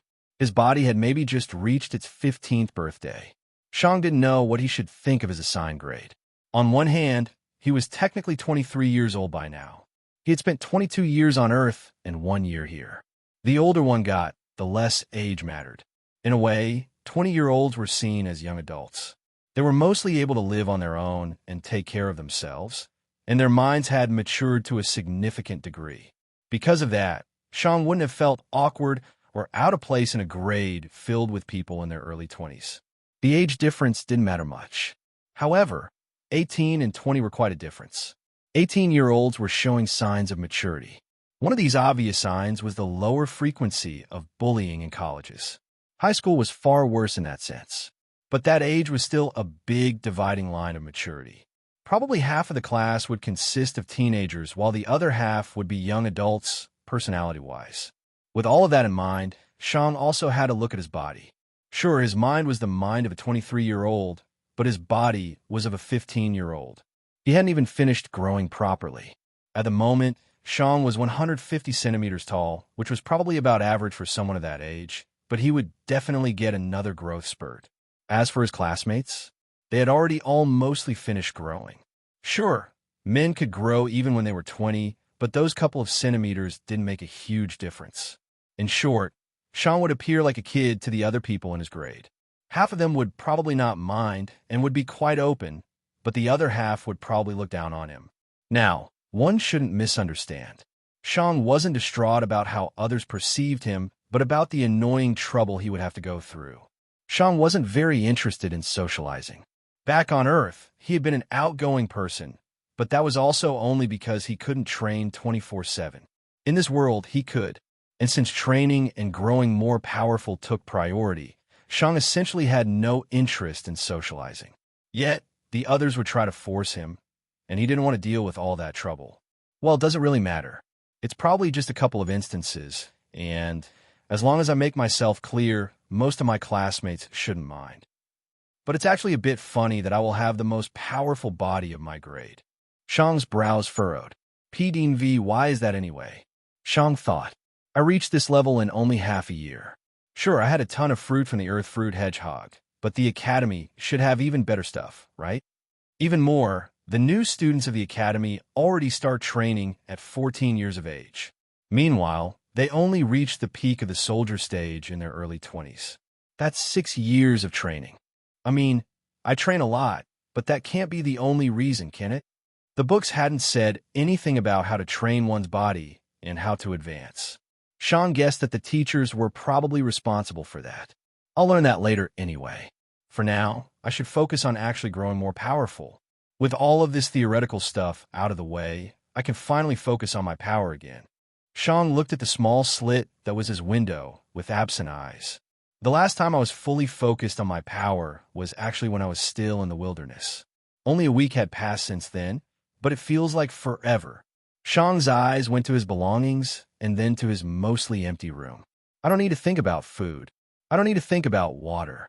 I don't need to think about shelter. I don't need to think about some bullshit school knowledge and bullshit tests.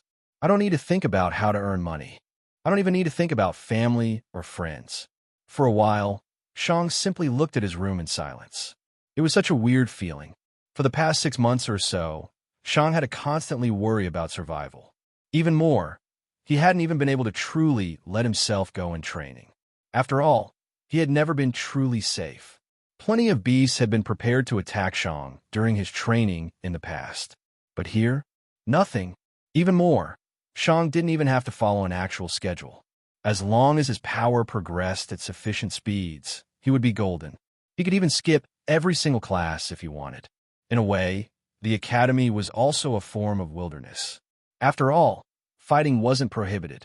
However, students undergoing the special training weren't allowed to get involved with conflicts inside the Academy, and those students were the only ones that could be a threat to Sean. Wait, Sean thought with urgency. That's wrong. Sean narrowed his eyes. There is a difference between self-confidence and arrogance. Soren managed to easily beat me with a body 2 levels below mine. Because of that, it wouldn't be too far-fetched that someone with a body 1 level below mine could pull off something similar. And even more, there is a big difference between individual quality. There are the outstanding ones and the substandard ones. On top of that, everyone in my grade has learned how to fight other humans for years. Many of them have probably also already killed humans. It might actually be possible that my battle strength is below theirs when it involves fighting against other humans. I might actually only count as average in my grade, even with my powerful body. I need to be careful. Oh wait, Sean thought as his body relaxed. Fighting with weapons is prohibited between students. What was I even worrying about? I think I'm too used to being in an environment filled with danger. I automatically assumed that the other students were out to kill me. Sean involuntarily got reminded of his conversation with that one guard from Duke Whirlwind's garden. The guard had told Sean that he wasn't used to being with other humans. I should try to keep in mind that not everyone is out to get me. Even if someone doesn't like me, they will probably just not talk to me, which is fine. Shang sighed. This will require some getting used to, and I can't force it. For now, I should focus on my power. Tomorrow, I will start with the classes. For today, I just want to train. Shang put everything to the side and grabbed the book filled with techniques. When Shang opened the book, he read the introduction. Huh, interesting, Shang thought after he finished. They're literally telling me to just experiment. Try the techniques and adapt whichever one I like. Even more, the techniques are very basic and simple on purpose. They're just very basic movements with some slight variations. Shang went through the first couple of techniques and immediately knew how they worked. Sure, Shang was intelligent, but he wasn't some unreal genius that could understand complex stuff in an instant. It was just that the techniques really were very simple. After looking at the first couple of techniques, Shang stood up and grabbed his sword. Then he swung. Shang had great control over his body, and he had nearly perfectly copied the slash, but then he felt something weird. Shang looked with surprise at the sword in his hand. For some reason, Shang could feel its feelings. And right now, the sword felt slightly disgusted. It was like someone had slightly gone against the hairs while petting a cat. It wasn't crazy enough to get angry or jump away, but it definitely didn't enjoy the sensation. Shang raised an eyebrow. "You don't like that one?" he asked. No answer. Shang only felt the slight disgust slowly vanish. It probably can't understand me. If this had happened the day before, he would have been shocked by the sudden feeling Shang was receiving from his sword. However, Shang had already seen that his sword wasn't simple. After all, it had gone to the Dean's spear of its own volition. On top of that, the Dean's spear had taught it something. At least that was what the Dean had said. Shang reviewed the first technique again and found some small flaws in his movements. Then he swung again. After that, Shang looked with a raised eyebrow at his sword. "Now, you definitely didn't like that one, huh?" The sword hated it. Shang looked at his sword with a lifted eyebrow. Earlier, he had assumed that his sword didn't like the technique because he hadn't perfectly used it. After all, the sword had only been mildly disgusted, not completely. But apparently, it was the opposite. The sword really didn't like the technique. "What don't you like?" Shang asked. He still felt a bit weird talking to his sword like it was another person or a pet, but he knew that he should get used to it. Of course, the sword didn't answer. Shang had a couple of suspicions, but they would need further testing. So, Shang tried the second technique. All of these techniques were short, singular movements. They weren't a complex array of complicated moves or something like that. At most, they described how one should move one's arms generally and how one should move their legs. One could call these techniques even basic instruction manuals. When Shang finished the technique, his sword gave feedback again. It felt a bit weird. It was like it was eating something with an unknown flavor. It was like it wasn't certain if it should like that flavor or not. After unleashing the strike and feeling the sword's feedback, Shang stopped with a frown. He felt the sword's feelings to be familiar. Actually, I felt similar to the sword, Shang thought. Although, during the first technique, I wasn't as disgusted as it. However, I still didn't like it. Why is that? Why do I not like this technique? Shang thought as he scratched his chin. Shang thought back to the first technique. The first technique was an upward slice with a simultaneous jump to the back. The purpose of this slice was to reset the flow of battle. In a battle, one side nearly always had the advantage. One of the two sides was very often the aggressive one, while the other one had to react. The reason why one side could be aggressive in the first place was that the other side had been unable to completely stop the aggression. Being on the offensive in a fight was incredibly advantageous. If one performed a subpar strike during one's offense, no one would get injured. However, if one performed a subpar block, one would be injured. So, as long as the offensive side didn't lose the offense, they could theoretically continue attacking forever. They only had to wait for their opponent to make a mistake. Now, the first technique, the upward slice with the jump to the back, was a technique to get one out of such a bind. The upward slice would include nearly all of the power of the user, and since it went from the bottom to the top, it basically went through the entire fighting space. This slice was meant to threaten the opponent with an attack and also block a strike, as long as they used a fitting strike during that time. Not every technique could be used under all circumstances. So, with the opponent attacked and their own attack blocked, the user could jump back, resetting the fight. At that point, the opponent would lose their momentum, and the two of them could have their first clash again, which often decided the offensive and defensive side. The sword had hated that technique, and Shang also hadn't been the biggest fan of it. However, he had still been willing to give it a try. Why don't I like the first technique? Shang thought as he scratched his chin. It definitely has its uses. If I were in a passive situation, it would definitely be useful. Just looking at its performance, I see no flaws. It's a good strike. Shang thought about this situation a bit more. It just feels wrong, Shang thought with a frown. I mean, it is strong. I can't deny that. It's also very useful. But it just feels wrong. It's like it's disrupting my flow or my rhythm. Shang scratched the back of his head. I mean, that's the point, right? It's supposed to disrupt the flow of the battle. I'm not entirely sure why, but I think the issue is that I simply don't like it. It's like some amazing series TV show about crime. Everyone loves it, and every crime fanatic recommends it. However, I don't like crime shows. I just don't like them.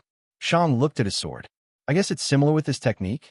I can see the quality, but I just don't like it. What about the second technique? The sword felt unfamiliar with this technique, and I know why. I've never really used something like this. The second technique had been a feint. Feints had the goal of making the opponent move in a certain manner, which would make it harder for them to react to unsuspecting attacks. In short, feints attempted to take away the reactive flexibility of the opponent. The second technique was a slash that came from the top right, but instead of slashing at the enemy, it went into a curve and went back to the right side, but on a lower level. This left the user in a very wide and open stance, but it also gave him a lot of space and wind-up time for a devastating strike. If the opponent fell for the feint, they would have either slashed to their left or blocked. If they slashed towards a feint, they would be caught off guard, literally. Their equilibrium and power would be fully focused on their front. If they decided to block, they would lose their opportunity to counterattack. Attacks with long wind-up times were risky since the enemy could simply unleash a quick counter. If a boxer just suddenly started pulling back their shoulders to unleash a devastating hook, the enemy would unleash a quick jab at them. Of course, a quick jab wasn't really devastating to a boxer. However, if that quick jab were accompanied by a sharp weapon, things would be different. Going for wide swings left someone open to quick stabs. But with the feint, the enemy wouldn't be in a situation to take advantage of the opening, which gave the user of the feint the opportunity to unleash a devastating strike. Even if such a strike didn't hit the body of the opponent would still be thrown back. They might even fall down. Shang hadn't really used any feints up to now. Why? Because he had only really been fighting beasts. Weapons were hard and could block Shang's sword, but beasts couldn't easily block it. If they tried to block it with anything, that thing would most likely be cut off. Because of that, nearly all beasts focused on evasion instead of blocking. As for parrying, beasts were too stupid for that. Because of that, beasts could only avoid attacks or counter with an offense. That was why Shang felt unfamiliar with this technique, and the feelings of his sword reflected that. So, the sword is actually reflecting my own feelings, but with more clarity, Shang thought as he scratched his chin. Although I can't be sure if it is reflecting my current feelings or if these are its own feelings. They could also just be identical since it went through all the training I did. After all, how am I supposed to train my swordsmanship without a sword? This means that this is either a mirror of my current feelings or simply a case of feeling the feelings of an identical twin. Is my sword its own being with its own feelings, or do its feelings come from my own mental state? For now, Shang couldn't find the answer. The sword was still too young, simple, and inexperienced. It couldn't even react to Shang's words. Additionally, the dean had said that the sword would be of a bigger help if it absorbed some ore, and Shang was pretty sure that the dean wasn't only referring to the weapon physically becoming stronger. Shang decided that he should simply continue as it was right now and use the sword as some sort of mirror, but he also knew that he had to verify the sword's feelings every time. At the moment, it seemed to reflect his own feelings, but those feelings might change, and if Shang didn't pay any attention, he might do and feel what the sword wanted him to do and feel. After looking at the second technique again, Shang practiced it a couple more times. The first technique had been rather easy for Shang to perform since he was familiar with the movements, but pulling off a feint was more difficult. After all, a feint had to seem convincing. If it weren't convincing, the opponent would be the one to gain the advantage. The sword seemed to warm up to the technique after a couple more tries, and it became interested in it. Shang confirmed that he also felt like this. Shang liked to end fights quickly, and creating an opening was basically the best way to end a fight. Additionally, the feint allowed Shang to unleash a big strike. Who didn't like using all their power in an attack? It only took Shang a couple of minutes to become familiar with the technique, and he could pull it off without errors. However, in comparison to the first one, Shang would need to practice this technique several more times, and he would also need to test it in actual fights. Just because someone could do something perfectly in a calm setting didn't mean that they would be able to do the same thing perfectly in a hectic setting. That was where practice came into play. Shang had to integrate this technique into his fighting style until he could use it without even thinking about it. For now, Shang decided to put this technique into his daily training routine. It was worth the investment. Shang looked at the next technique and repeated it a couple of times. The sword was not fully happy with this technique, but it also wasn't fully against it. It sent feelings that perfectly reflected the words, "Meh, maybe." After unleashing the fourth technique, the sword became excited. It absolutely loved that strike. Makes sense, Shang thought. It's a very aggressive attack that pushes my enemy back while also lowering my stance, allowing me to quickly explode forward after unleashing it. It's the very definition of aggressive. Am I such an aggressive person? Shang thought.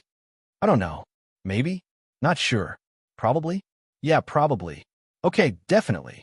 As Shang went through his fights, he realized that he loved being the aggressive one. Sure, his fight with the ice spear bear had been a very passive one, but that was simply because the bear had had a far more powerful body than him. In every other fight, Shang had essentially been in a constant charge forward, unleashing attack after attack. Shang practiced the fourth technique for quite a while. He didn't need to practice a lot since he was very familiar with these movements, but Shang simply wanted to practice it more. He just liked using it. Shang went through more and more techniques, and soon, the sun began to dip below the walls. If Shang had decided to look outside, he would have seen a bright sky but no sun all around. That was definitely a sight one needed to get used to. Usually, even when one walked through a metropolis with gigantic buildings, at least some light rays would pass some of the buildings, leaving bright areas on the ground. But here, none of that. Even more, these bright spots in the cities often only came in the evening or morning when the sun was already near the horizon. But right now, the sky was still a bright blue. Warrior's Paradise had a weird contrast. The sky was brightly lit like it were noon, but the streets were slightly darkened. It was a bit like someone turned down the contrast for everything inside the city while keeping the sky normal. Sadly, Shang missed the first sunset of his new home since he had completely lost himself in training. Oh, Shang suddenly uttered as he unleashed a new technique. At the same time, Shang felt some feelings of positive surprise coming from his sword. I like that one, Shang said. Usually, unleashing attacks that are only useful against humans feel weird since they mostly involve attacking something hard, but this one feels great. This technique was a way to stop an opponent's attack, but it was also insanely aggressive. The stance needed to perform this strike was a bit unnatural, and one wouldn't normally find themselves getting into such a stance during a fight, but with a bit of leading, one could get there. The stance involved the sword hanging from the sword arm. The sword pointed towards the ground, and it could even slightly point behind the user in some cases. Such a stance was unnatural since it left someone completely open. The technique itself involved the user taking one step back with a more distant foot from a sword. While stepping back, the user would also put their second hand on the sword, and then one would strike upward with the entire power of their body. Both legs, the hips, and the back would straighten at the same time, bundling all the power into the attack. Then, the user would unleash a single strike all the way from the bottom to the top. The purpose of this technique wasn't to injure the opponent. After all, one would take a step back, which would result in one's torso also being pulled back a bit. The purpose was to counter the opponent and break their guard. If an opponent decided to unleash a strike from the top, this technique was perfect. By unleashing an attack from the top, the opponent could only unleash the power of their arms, their back, and the forward momentum of their legs. On top of that, they would probably only attack with one hand. Meanwhile, the one using the technique would explode forward with all their power. The weapons would clash with each other, but the one using the technique obviously had the upper hand in the exchange. PDV, the opponent's weapon, would be shot upward, and the opponent would be put before a difficult decision. Let go of the weapon or try to pull it back while it was trying to fly away. Both outcomes would be positive for the user of the technique. Shang loved the technique. It was a defensive technique, but it was also incredibly aggressive. For the next hour, Shang only practiced this technique. He especially loved the sound the ground made when he used it. Since Shang was putting all of his power into an upward motion, the ground below him had to deal with the counterforce. Each action had an equal and opposite reaction. Physics. And before Shang knew it, it had already become night. However, Shang didn't notice. He had completely forgotten himself in his training. All of these techniques were like a treasure trove, and he enjoyed practicing them. For the first time, Shang had an actual well-defined guide for practicing his swordsmanship. These techniques were even better than he had expected. Shang had no idea how long he had already been training, and he wasn't even thinking about it. He had completely let go of everything and only focused on training. When he got thirsty, he simply drank a bit from the bucket. When he became hungry, he simply took out some of the dried meat from his old backpack. The training was also very draining on his stamina, but his stamina got quickly replenished by his mana. When his mana ran out, Shang simply sat down to gather some more. Refilling his mana only took him like an hour or so. As long as Shang didn't have any serious injuries or broken bones, his mana refilled with a lot of speed. Apparently, healing fatigue and slightly torn muscles wasn't eating up even nearly as much mana as an actual injury. As Shang continued looking at every single technique and practicing them, he slowly began to feel mixed feelings. On one hand, he wanted to incorporate all of the techniques. He was making great progress, and he would soon reach his goal of having completed all the basic techniques in the book. On the other hand, Shang didn't want it to end. This book had increased his power greatly, and nearly all of Shang's movements had become more satisfying. It was like some imperfections had finally been solved. When Shang inevitably finished the book, he had no more techniques to analyze. Even more, the more Shang thought about it, the more ridiculous it seemed to him that these were all the techniques he was supposed to learn. Soren had said that students in the Caterpillar class had no access to the actual techniques of the school. These students were supposed to create their own path and their own style. They were supposed to create their own complex techniques. All of these were basic techniques and basic ways to move. However, all the techniques were disjointed, singular movements. They weren't designed to flow into each other like an actual battle style. The end of one technique might end in a slightly different spot than another good technique would need to be in to be unleashed. This made everything feel disjointed and awkward. Training the individual techniques on their own was great, but quickly switching between them felt horrible. They simply didn't fit together. I guess that's the purpose, Shang thought as he awkwardly kept going from one technique into the next. He had already finished all of the techniques, and he was trying to get rid of the awkwardness. Nearly all of Shang's attacks had been elevated, but the drawback was that his battle style was filled with the thing he hated the most. Awkward moments. PDV, it was like a video that skipped a couple of frames every 2 seconds or so. It was infuriating, and Shang hated that feeling.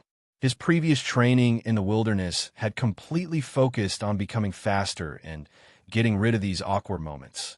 Shang wanted his techniques to flow perfectly, and he didn't want to have any downtime during a fight.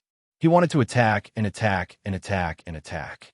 He wanted his attacks to never stop, and that had been possible in the past, but not anymore. Now, he had to deal with all these awkward moments of transition. It sounded easy to simply alter the techniques a bit to make them start or end in a convenient place, But by doing that, the techniques themselves started to feel a bit awkward. After all, these techniques weren't supposed to be used from such a position. On some occasions, they became slower. On other occasions, they lost a lot of power. Sometimes, they left Shang completely open. After practicing for who knew how long, Shang realized that this wouldn't be a short affair. Changing the techniques became harder and harder. It was like he had, at some point, made an error in a Sudoku puzzle, which caused the entire puzzle to end up with wrong numbers everywhere that only came to light when the last two numbers became impossible combinations. Then, he would need to go back from the end and calculate everything again until he finally found a change he could make and continue from there, just to realize that he had made another mistake. It was really difficult and frustrating. At one point, Shang managed to make 5 techniques flow into each other just to realize that not a single other technique would be able to comfortably start from the endpoints of any of the previous 5 techniques. It was a dead end. So he altered one of the techniques to make the 6th one fit, but that change resulted in the previously fitting technique no longer fitting, which meant he had to change that one. But this technique had been the connector that connected all the other techniques together, meaning that change destroyed everything else.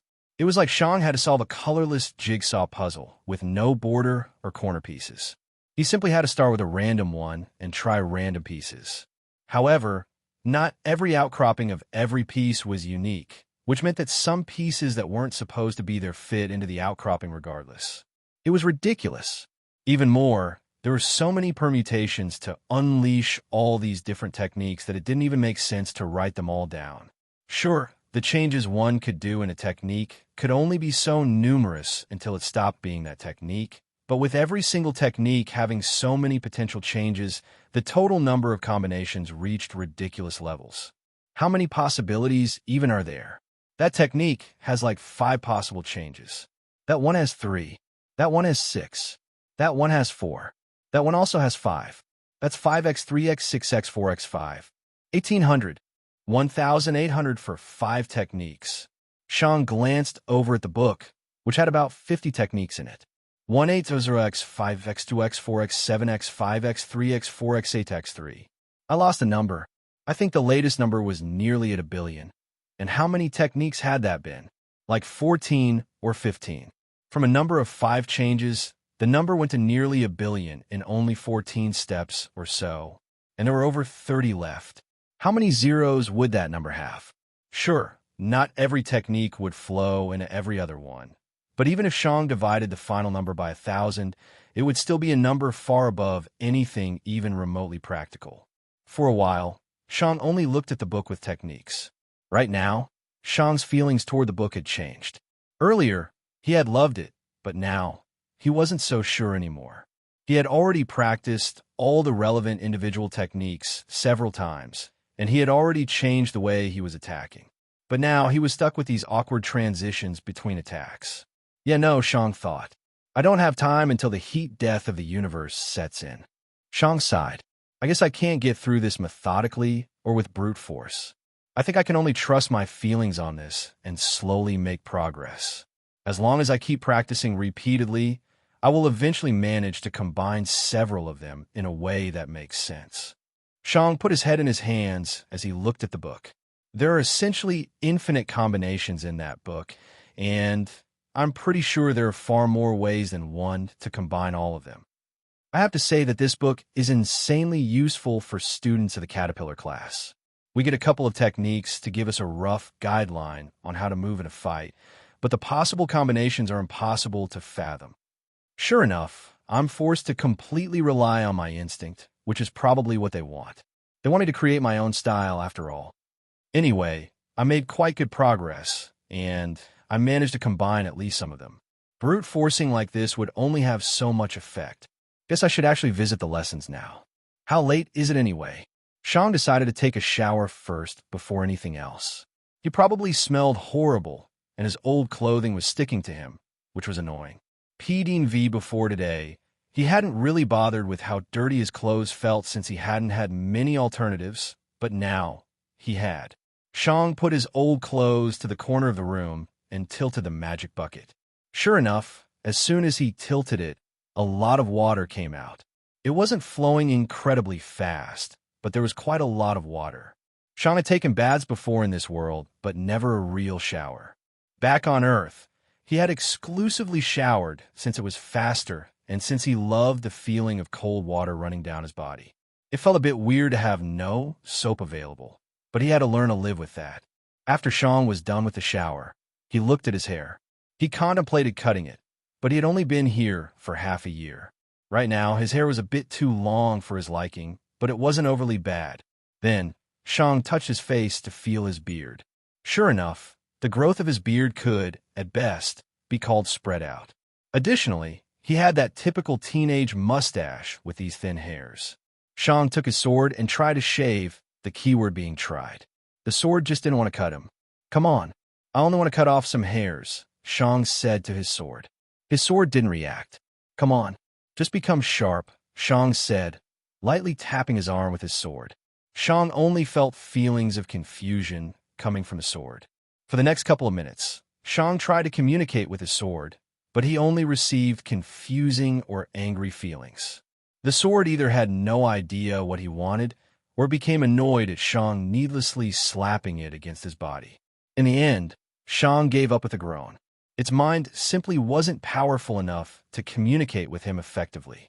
Just like a newborn, the best the sword could do was to show some vague signals about how it was feeling right now. "I need a knife to shave," Sean said after giving up. "I can deal with long hair, but I don't like this stupid, tiny beard. It makes me look like a child. I should look around the school now.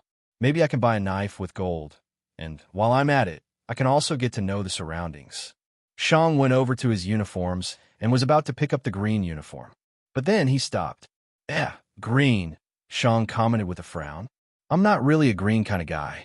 So, Sean went over to the bronze uniform and put it on. The azure uniform could only be worn on special occasions. "Finally, some clothes that don't feel dirty as fuck," Sean said after putting on his uniform. "But they sure are heavy." Sean jumped around a bit to get a feel for the weight. No real armor was visible from the outside when looking at the uniform, but it also definitely didn't feel light. There was also no metal inside the uniform anywhere.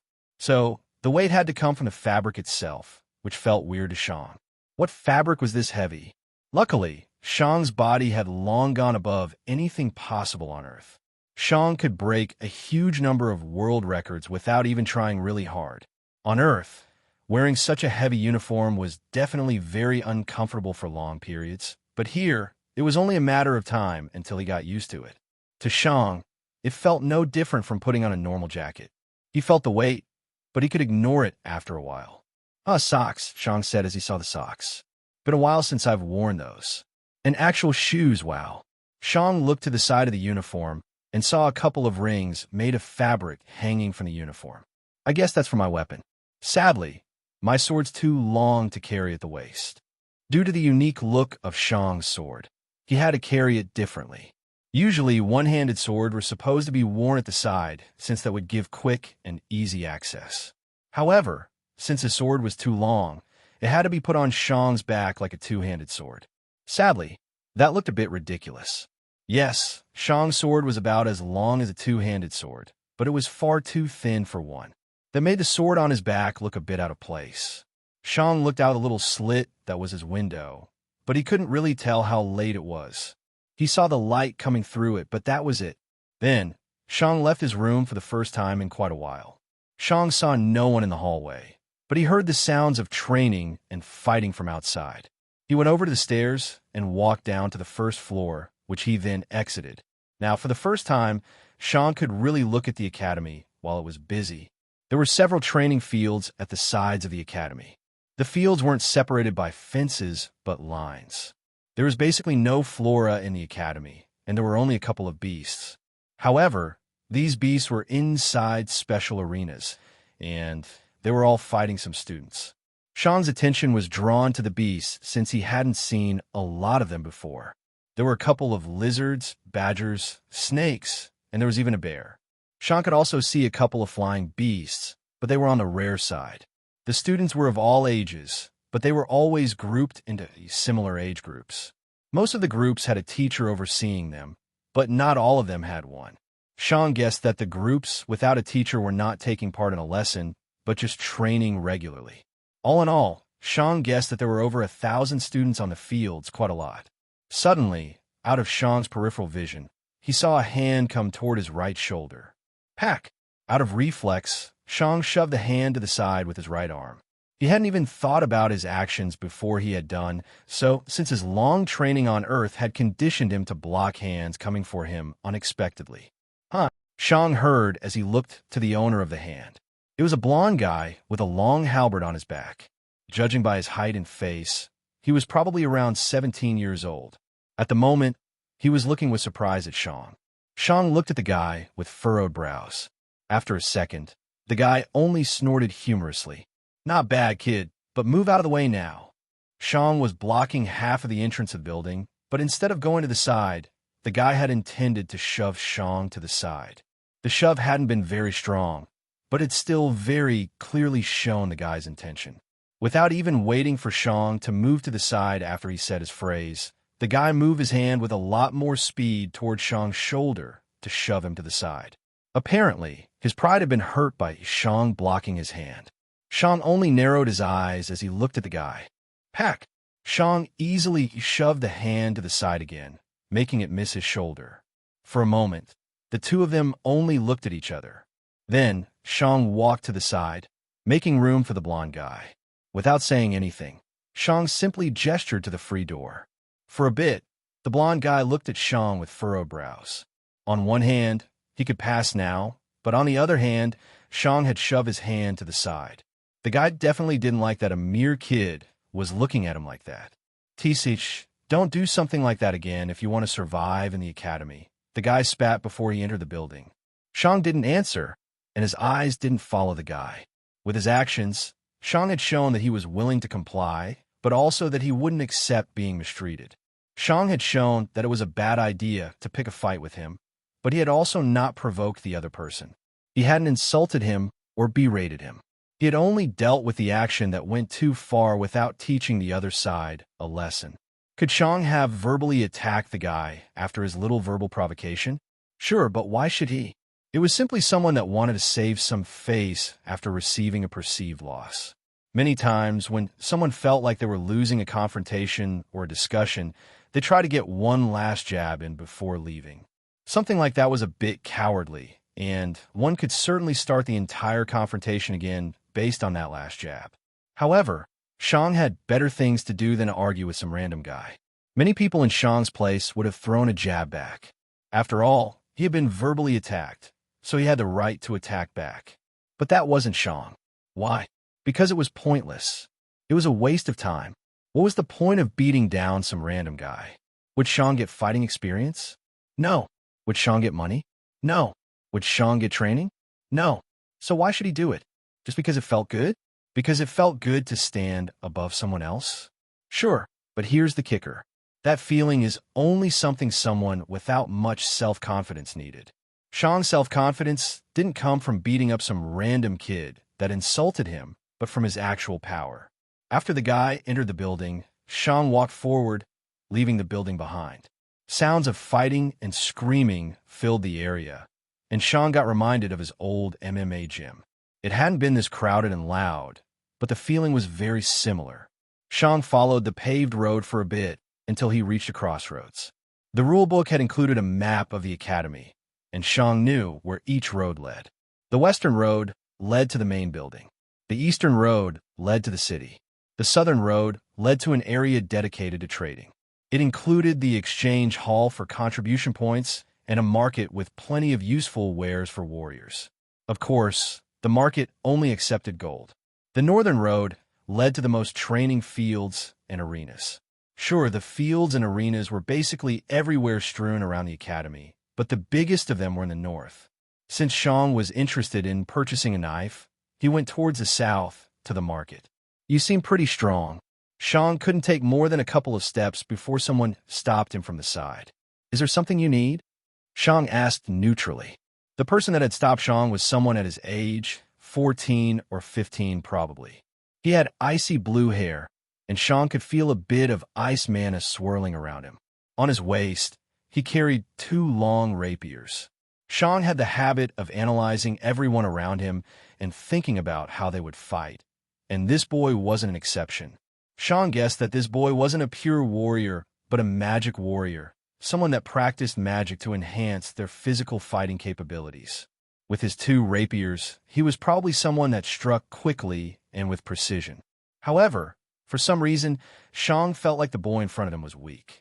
Everything about him, his equipment, his long hair, his 2 shining weapons, and his radiant uniform made him appear like a genius. Yet, Shang felt like the boy was only putting on an act. To Shang, he felt very weak.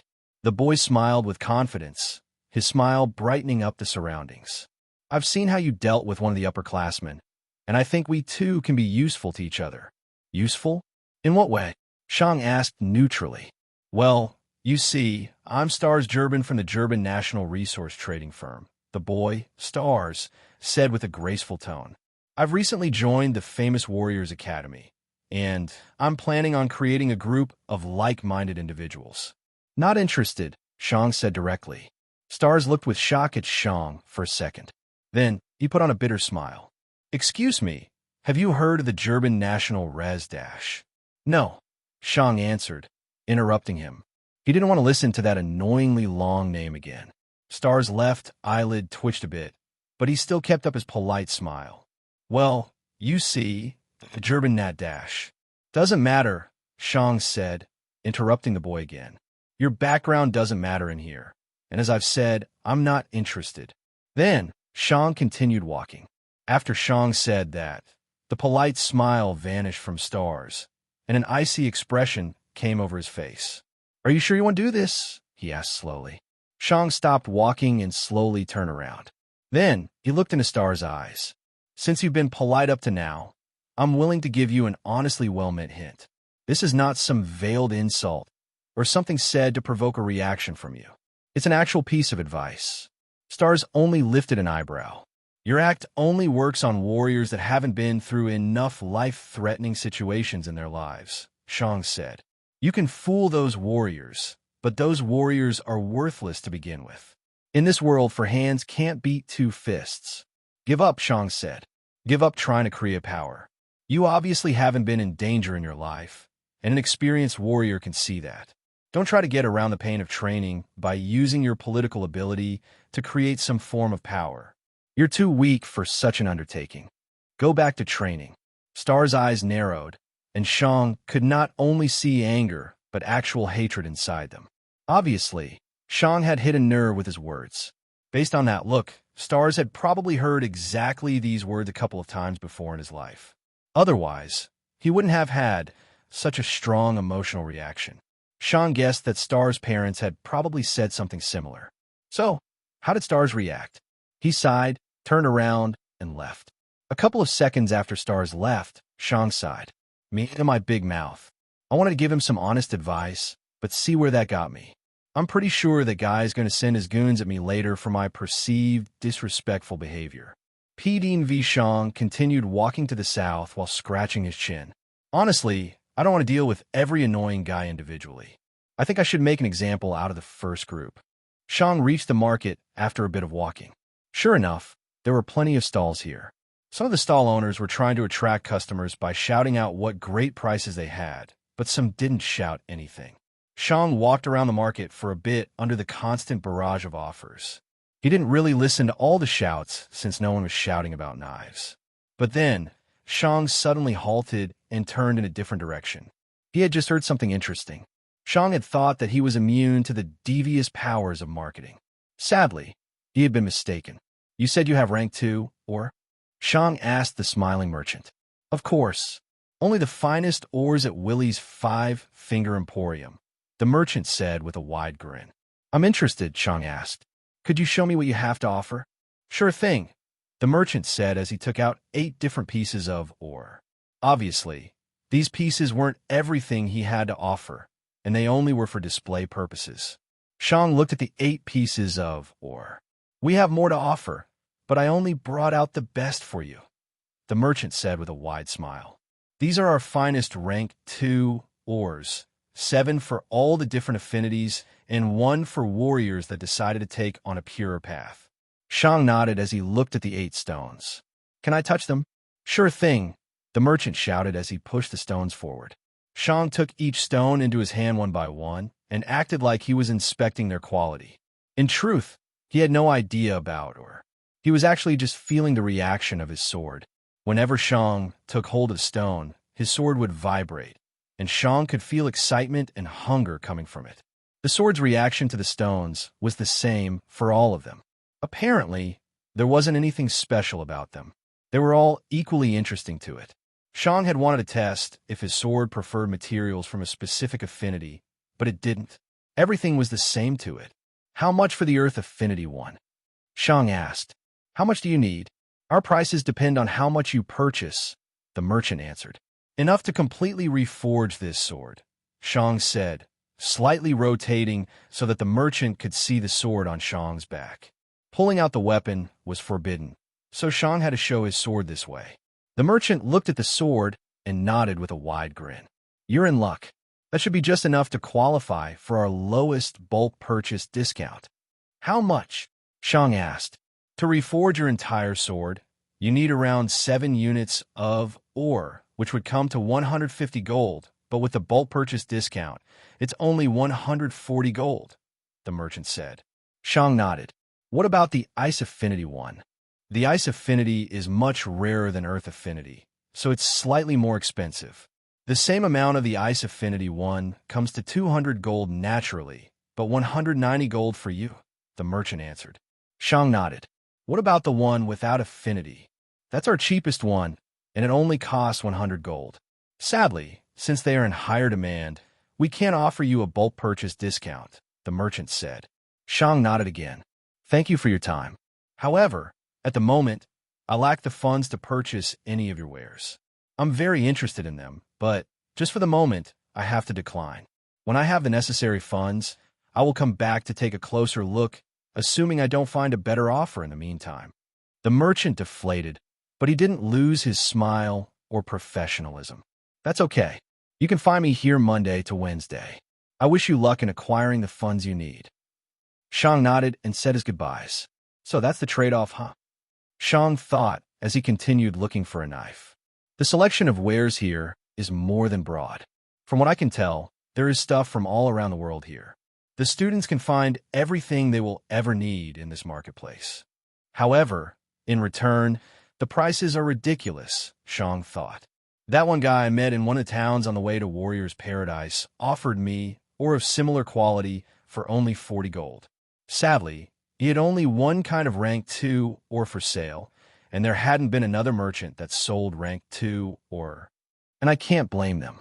If I were them, I also wouldn't sell it locally, but in a vast and rich city like Warrior's Paradise.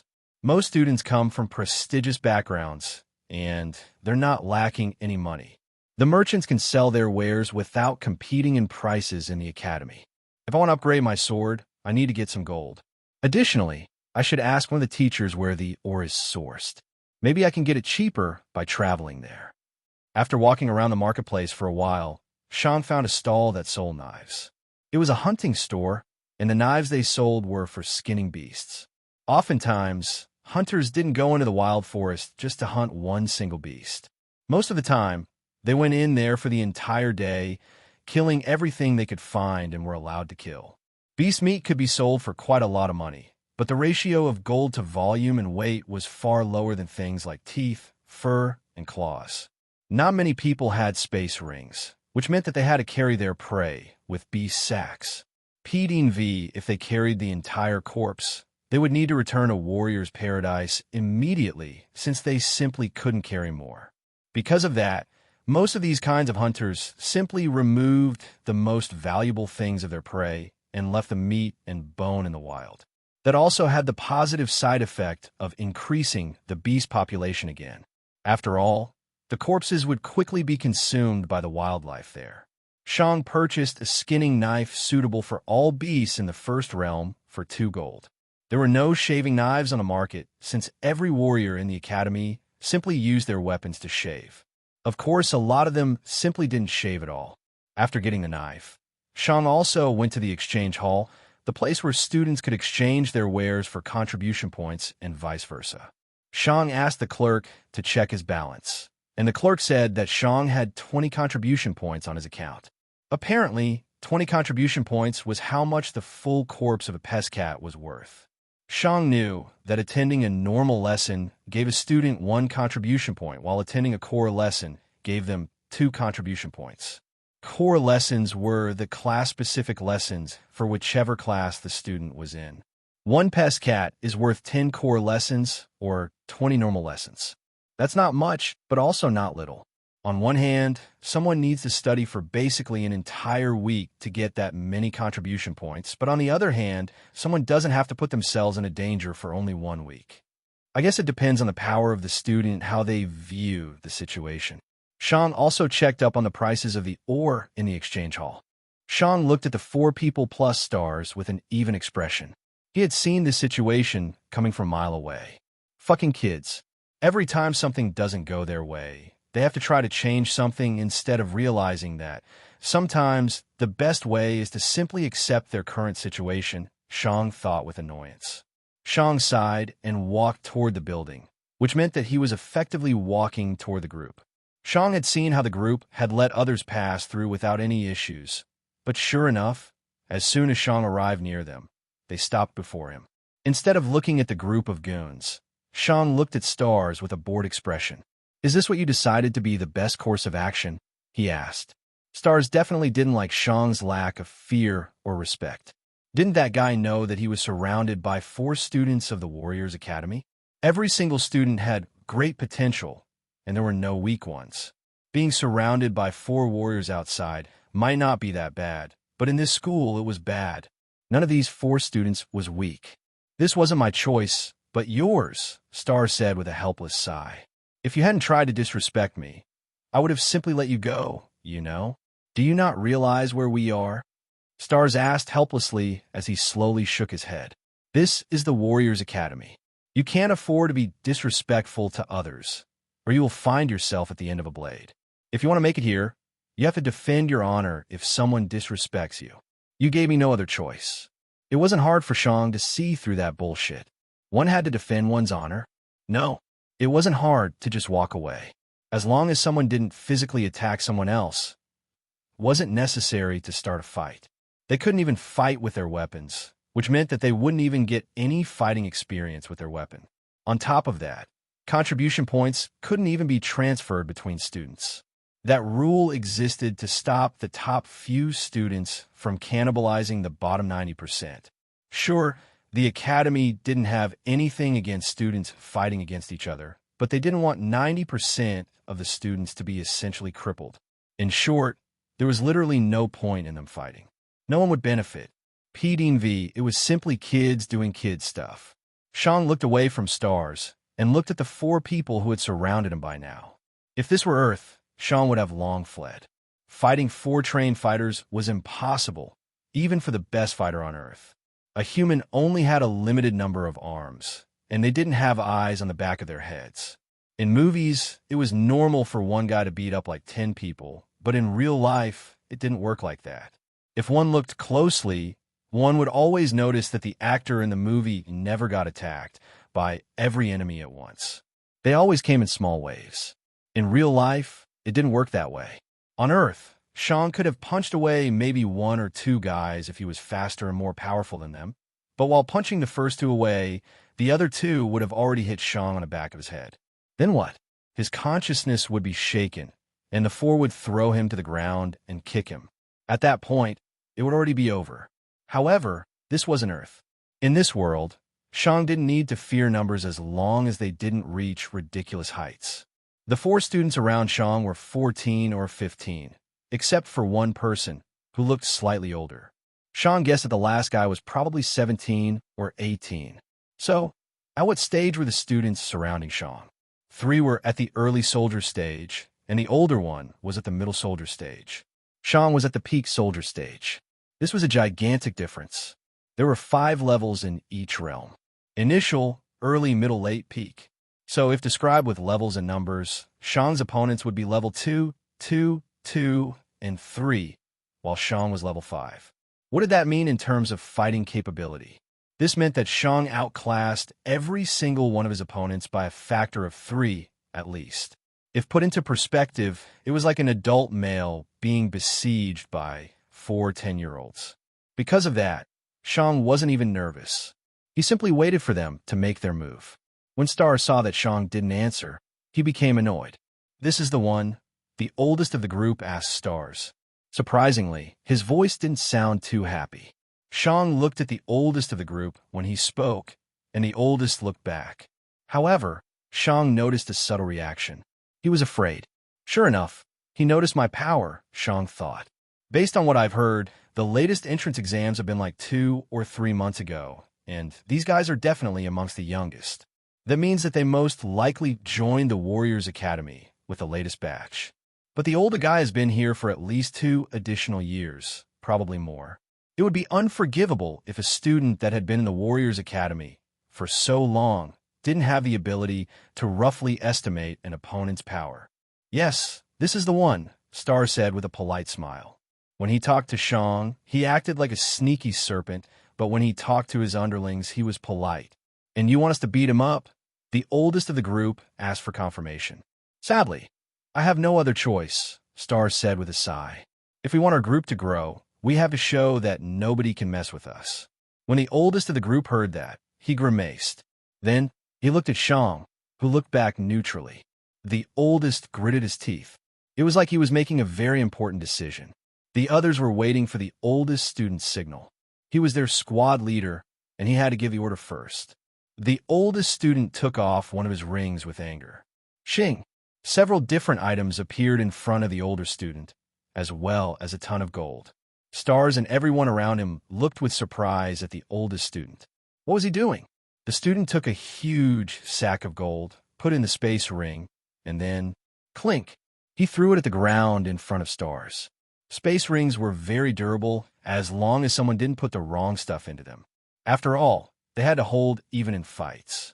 Stars looked with shock at the space ring in front of his feet.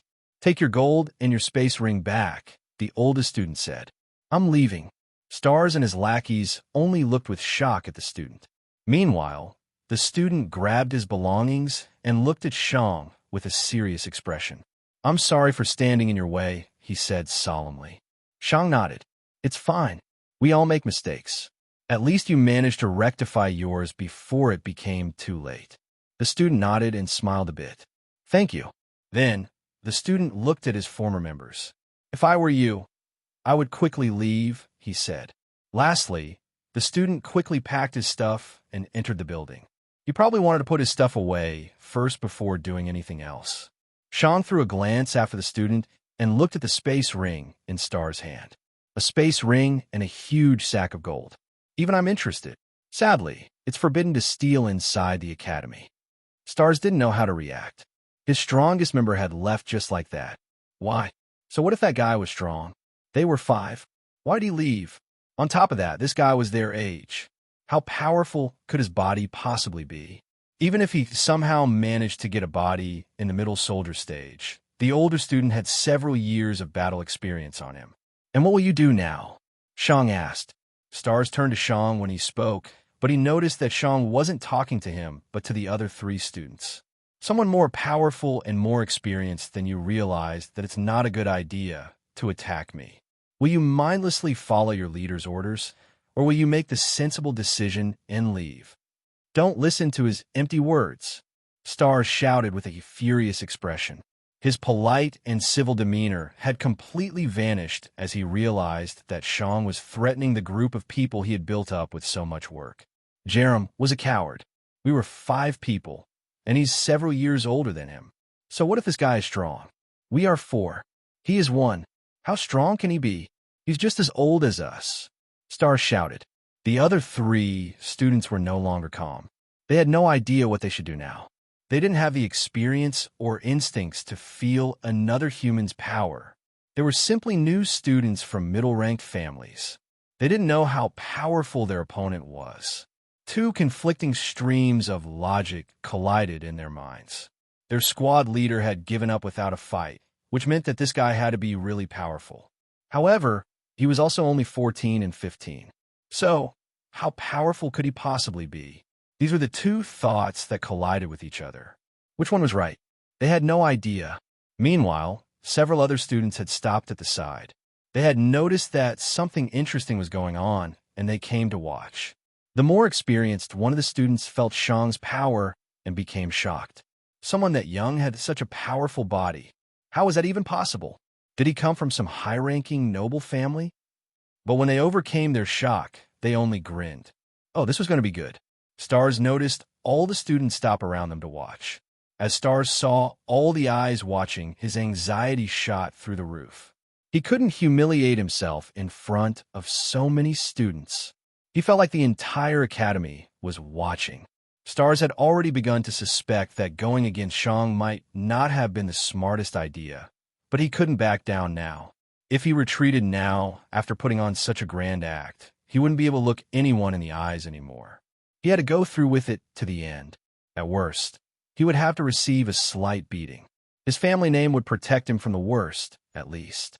Stars turned to Shang again with gritted teeth. Then, he looked at his lackeys. Don't forget, you signed a contract. Jerem didn't. You can't disobey a reasonable order, he said with a threatening tone. Usually, Stars would have never threatened his underlings. After all, it was important that one's underlings liked the leader. If they didn't, lots of problems would occur. However, Stars had no other choice. His underlings were already starting to hesitate. He had to push them forward. When the three heard Stars' words, they grimaced. He was right. If they broke the contract, they would have to pay back everything they had received from Stars. Compared to Jerem, these three had joined Stars' way earlier, which meant that they had already spent a lot of their wealth. Paying everything back now would be nearly impossible. Even if they sold the wares they had purchased again, they wouldn't get the full price, and they would need to work their asses off for months. They were only early soldier stage warriors. There weren't many options to make a ton of money for them. They couldn't even kill pest cats. In the end, the three of them gritted their teeth and looked at Shang helplessly. They had decided that they would sacrifice their health today. Being beaten up was better than having to work for months. When Shang saw their expressions, he narrowed his eyes. I don't care if you're under orders. You are free to disobey said orders. If you attack me, I will treat you like an enemy, he said coldly. The bodies of the three students shook, but they could only grit their teeth. Yes, they could decide to disobey the order, but the cost would be far too high. By now, the three of them had realized that they probably had zero chance against Shang. If even their squad leader, whom they couldn't win against 3-on-1, had left, they had no chance. Because of that, it didn't matter how they fought. As long as they fought, they would be complying with the orders. One of the three students gritted his teeth and ready to punch. Then, he threw his punch at Shang. Pack! Shang caught the arm with narrowed eyes. He had already planned to make an example of this group of students. The academy had several water mages, which meant that the students wouldn't die as long as Shang didn't kill them instantly. Today, he would make sure that no one else would bother him. Shang grabbed the forearm of the student with his full power, breaking the radius and the ulna, the two bones in the forearm. The sound of bones breaking and the splinters digging through flesh rung throughout the courtyard as the face of the student widened in pain and horror. Then, Shang grabbed the student's hand with his other arm and pulled. Ryerip! Shang ripped the hand out of the forearm and threw it at the wall, breaking it into multiple bloody pieces. The onlookers took a deep breath through their teeth. Bang! Lastly, Shang kicked the student. Bang! The student hit the wall of the main building with a resounding impact. More sounds of breaking bones could be heard in the courtyard. When the student hit the ground, he didn't scream. Instead, he started convulsing as his body spasmed in place, thick, bloody, gurgling out of his mouth. He tried to breathe, but only blood entered his lungs, which then gurgled out again. By now, the courtyard was dead silent. The younger students were used to fighting with each other, but in a way, most of the fighting students were still teenagers. Punching someone else and kicking them was normal. Getting bruised or one or two bones broken was also normal. But this was not normal for them. This student was legitimately dying. He was suffocating on his own blood. Meanwhile, Shang looked with narrowed eyes at the other two students. Move!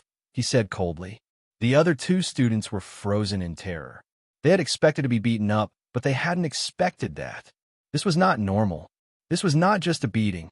When they heard Shang's words, they very quickly jumped to the side. Their contract was long forgotten. Their fear was simply too powerful. Shang walked over to Stars with narrowed eyes. Stars was still looking at the dying student with terror, and he didn't notice Shang approach. When he did, it was already too late. Stars' body froze in terror when he saw Shang's eyes directly in front of his own. "And my family is Adash." Before Stars could finish his sentence, Shang shoved his right hand into his mouth, taking hold of his jaw. Stars' eyes widened in absolute terror. "No, Rai Irap." Shang tore his jaw off. The younger students gasped in horror. Of course, there were still several students that watched everything with calm eyes. They had also killed humans before, and they knew that these two students wouldn't die. Yes, Shang had been rather brutal, but as long as he didn't kill them, he was allowed to do that. Stars began to scream incoherent nonsense as he writhed on the ground. Bang! Shang squashed the jaw in his hand and threw the ball of gore on the ground beside Stars. "Don't annoy me again," he said before he walked into the building. From the side, one of the teachers sighed and picked the two students up. He was used to bringing injured students to the water mage. But really, that guy was a bit too cruel.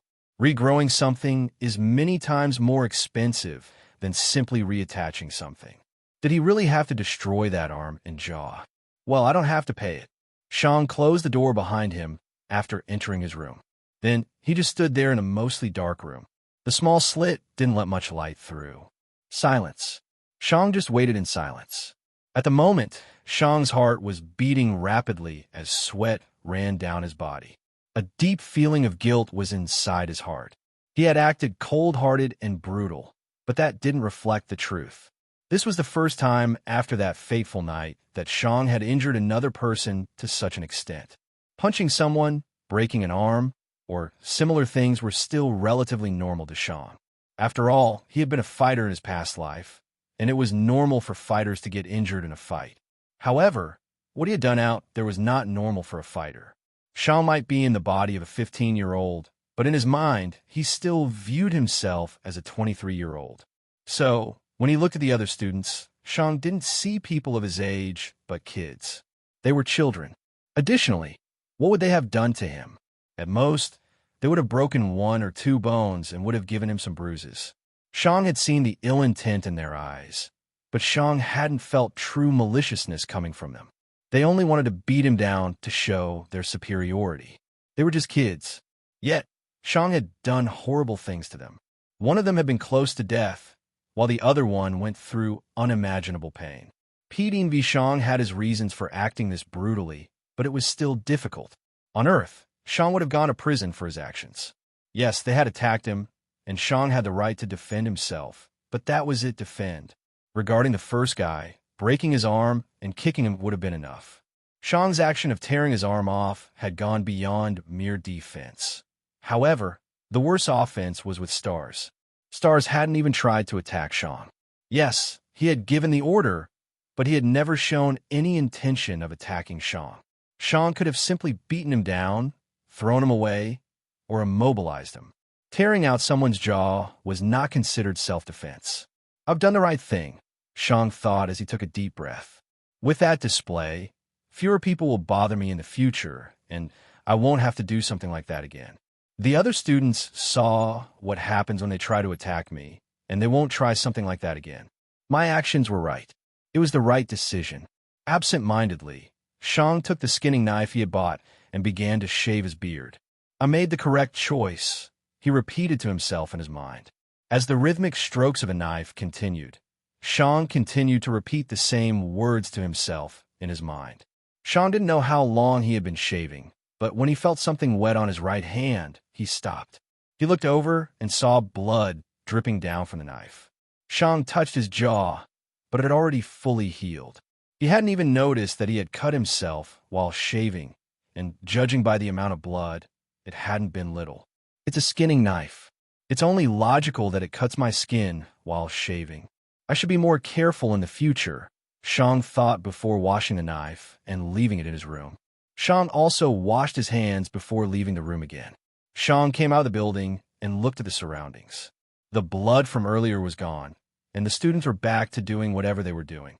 Not many people were looking at Sean, and the few that did either averted their gazes quickly or lost interest.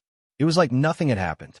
When Sean saw that, he realized once again that he was truly in a different world. If something like that had happened on Earth, the people would still be crowded around the area where it had happened while police were investigating the place. In this world, it was normal. Sean looked at the big clock above the main entrance to the main building. Usually, warriors didn't really care about the time of the day. They mostly focused on the position of the sun to judge time. However, mages had introduced a more accurate measure of time, which were clocks. Mages were often very busy, and they couldn't just schedule things based on the position of the sun. For example, they could have 2 meetings in the afternoon. Which one should they go to first? Additionally, the definition of afternoon was different from person to person. Because of that, mages used clocks while warriors used the position of the sun normally. But since this academy was very sophisticated and also included plenty of education about mages, it had adopted the clock. There was also the name of the weekday beside the clock. The academy knew that warriors often forgot the time while they were fully focused on training. I'm lucky. The core lesson for the Caterpillar class will start soon. I've been stuck on the techniques, and I need some feedback from one of the teachers. Sean walked towards the north, towards the bigger training fields. The core lesson for the Caterpillar class took place there. After walking for a bit, Sean saw several different training fields and arenas. Fortunately, there were signs beside each training field, and Sean quickly found a sign with a caterpillar on it. The training field had a couple of older students standing on it. There were probably around 20 students between the ages of 17 and 19. Most of them were talking in groups, while a couple of them swung their weapons around as a warm-up.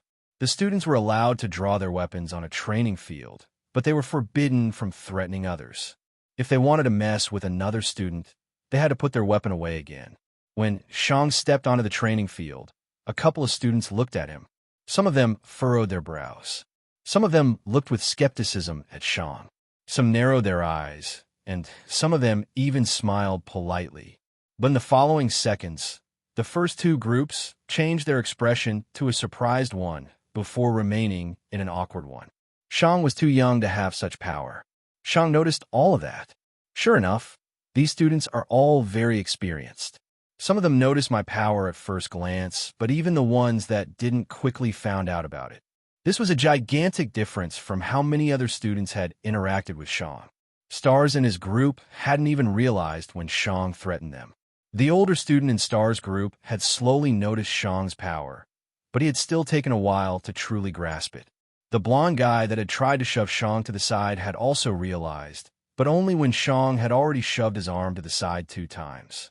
There were definite differences between students of different ages. The newbies that were around 14 years old nearly never noticed Shang's power. The 16-year-olds noticed it, but it wasn't easy. Not all of them believed their feelings, and it took a bit. Meanwhile, the 18-year-olds noticed it from a distance in a matter of 2 seconds, and they quickly believed their instincts. After Shang entered the training field, a couple of students still looked at him. Then, one of them frowned. "I think you're in the wrong grade," he said. The one that spoke to Shang was a tall man with short blue hair. He was probably around 19 years old, which was why Shang labeled him as a man instead of a boy. A truly gigantic, wide, and imposing sword was in his hands. The sword was probably 1.5 meters long and half a meter wide. A gigantic axe or hammer showed a feeling of ferociousness and brutality, while a sword showed versatility and composure. This gigantic sword exhibited a mixed feeling between those two. It was ferocious and powerful, but there was also restraint inside it. "He's powerful," Shang thought as he looked at the guy, a glint of surprise visible in his eyes. Why surprise? Because Shang felt a mortal feeling of danger radiating off that man. That in and of itself wouldn't be that surprising, though. The surprising part was that he only had a body at the late soldier stage, an entire level below Shang. Yet, Shang could feel very clearly that if the 2 of them were to fight seriously, Shang would most likely die. Sure enough, I have to work on my battle strength, Shang thought. I can deal incredibly well with beasts, but I'm still a newbie when it comes to other humans. Yeah, go back to suckling on your mommy's tits, another guy shouted from the side with a ridiculing voice. The blue-haired man frowned, and Shang looked over at the other guy that just shouted. It was a relatively small man with long green hair. He had a long but thin sword in his hand, and his smile showed ridicule and arrogance. Shang guessed that he was around 17 years old. When Shang saw the green-haired guy, he didn't feel threatened. He definitely had quite some power to him, but he wasn't a real threat to Shang. Shang felt that, as long as he didn't become careless, he should easily win against him. The green-haired guy wasn't even in the same world as the blue-haired man in terms of power. This is exactly why you are at the bottom of the class, Elver, the blue-haired man said with a rebuking tone as he looked at the green-haired guy, Elver. How often have the teachers told you to feel everyone's power closely, even if their appearance isn't threatening? Elver frowned with discomfort. He definitely looked like someone that had been wrongfully accused. Why are you blaming me? You were the one that said it first. Aster, Elver said with a wronged voice. I meant he should be in the preparation grade, not the younger grades, Aster said with annoyance. He is at the peak soldier stage. What? Elver shouted with surprise. Then, he looked at Shang, and his eyes widened in shock. Ow! But after a bit, Elver furrowed his brows. Then he snorted. Oh, no wonder. You one of those noble kids, huh? Shang only looked at Elver with a neutral expression. But your family has stuffed all kinds of pills and medicine into your body. Bet you haven't even killed a pest cat before, Elver said with a ridiculing snort. Aster only frowned, but he didn't say anything. In his perception, Shang's power also felt surprisingly weak for someone at the peak soldier stage. Aster could fight a couple of peak soldier stage students equally, but he couldn't say that he could beat any of them easily. Except for Shang. Aster felt that he could beat Shang with a lot of confidence, which definitely wasn't normal. However, Aster still reserved his judgment of Shang. Yes, Shang had a very weak battle strength, but he was also way younger than them. With a couple of years of training, he could easily close the gap. Additionally, Aster felt a certain feeling coming from Shang. Aster felt like Shang had seen his fair share of battles before. Yet, that also didn't make much sense in Aster's mind. How could Shang's battle strength be so weak if he had been in so many battles? Because of all of these uncertainties, Aster reserved his judgment. Meanwhile, Shang looked at Elver for a second before turning to Aster again. I'm in the correct grade, he said. I'm part of the advanced caterpillar class. This surprised the listening students on the side. It definitely wasn't normal to have someone with a more powerful body in a lower grade. After all, the power of the body was literally the sole criteria for which grade someone belonged to. Why are you in the advanced grade? Someone asked. Shang looked over. PDV women were few and far between in the Warriors Academy. Most of them focused on magic, and the ones that couldn't often chose a different career. Because of that, there weren't that many women in this academy. However, some of them still existed, like the person that had just asked Shang a question. She had gray hair, but the hair color didn't make her seem old. It was obvious that this was her natural hair color. Contrary to what one might expect, she carried a huge and heavy war hammer. She was also rather tall, and she was filled with muscle all over. She definitely wasn't a pushover. I'm in this grade because I need to work on my battle strength for the next 2 years, Shang answered. I joined just a couple of days ago. The gray-haired woman frowned, but she didn't say anything further. It's surprising that your parents can get such wealth and status, but screw up raising a child to such a degree, Elver ridiculed from the side again. Your body's so powerful, but your power is so weak. Don't your parents know Dash? You seem to be fully focused on my parents, Shang interrupted Elver. Is that because you're unhappy with yours? Some of the students were positively surprised when they saw that the new guy bit back, and they looked at Elver expectantly. Most of the students in the class had already grown annoyed by Elver's constant bullshit. In their eyes, he was acting like a child, looking for a fight with anyone he thought he could beat. This reaction from the other students showed the difference between young teenagers and young adults. Oftentimes, the bullies in middle school and high school were the popular kids in the class. After all, they were powerful, dominant, and their insults were funny. But later, those same people would be more on the unpopular side. Most students at that age were at the school or academy to learn, and they didn't want to be annoyed by someone constantly harassing someone else. Additionally, it appeared childish in their minds. Elver had probably been one of the more popular kids in the first two grades, but after entering the advanced grade, things had suddenly changed. When Elver heard Shang's words, he only snorted. You think I'm stupid enough to enter a fist fight with someone at the peak soldier stage? How about you crawl back to your nanny and suck on some more medicine? Shang didn't answer and looked at Aster instead. When does the teacher normally come? I have a couple of questions. Aster, who had returned to warming up by now, answered without looking at Shang. He should be here any second now. Thanks, Shang said before becoming silent again. Then, silence returned. Most of the students went back to doing whatever they were doing previously, while Elver kept throwing sneers at Shang. The gray-haired woman also threw Shang some frowns, but Shang knew that they weren't supposed to be a provocation. He guessed that she was probably unhappy that someone with a more powerful body was in her grade. Just like Aster said, the teacher arrived a couple seconds later. When Shang saw the teacher, he covertly took a deep breath of annoyance. Oh great, it's that guy. The teacher had arrived. It was a middle-aged man, probably in his 40s. He had some gray hairs here and there, and he carried a sword at his waist. It was that one teacher that had guarded the academy's gate at the night Shang had arrived. Shang definitely wasn't the biggest fan of that teacher. For some reason, talking with him was annoying and frustrating. All right, everyone, the teacher announced when he arrived. Let's get started with today's lesson. May I ask a question? The gray-haired woman asked with a loud but polite voice.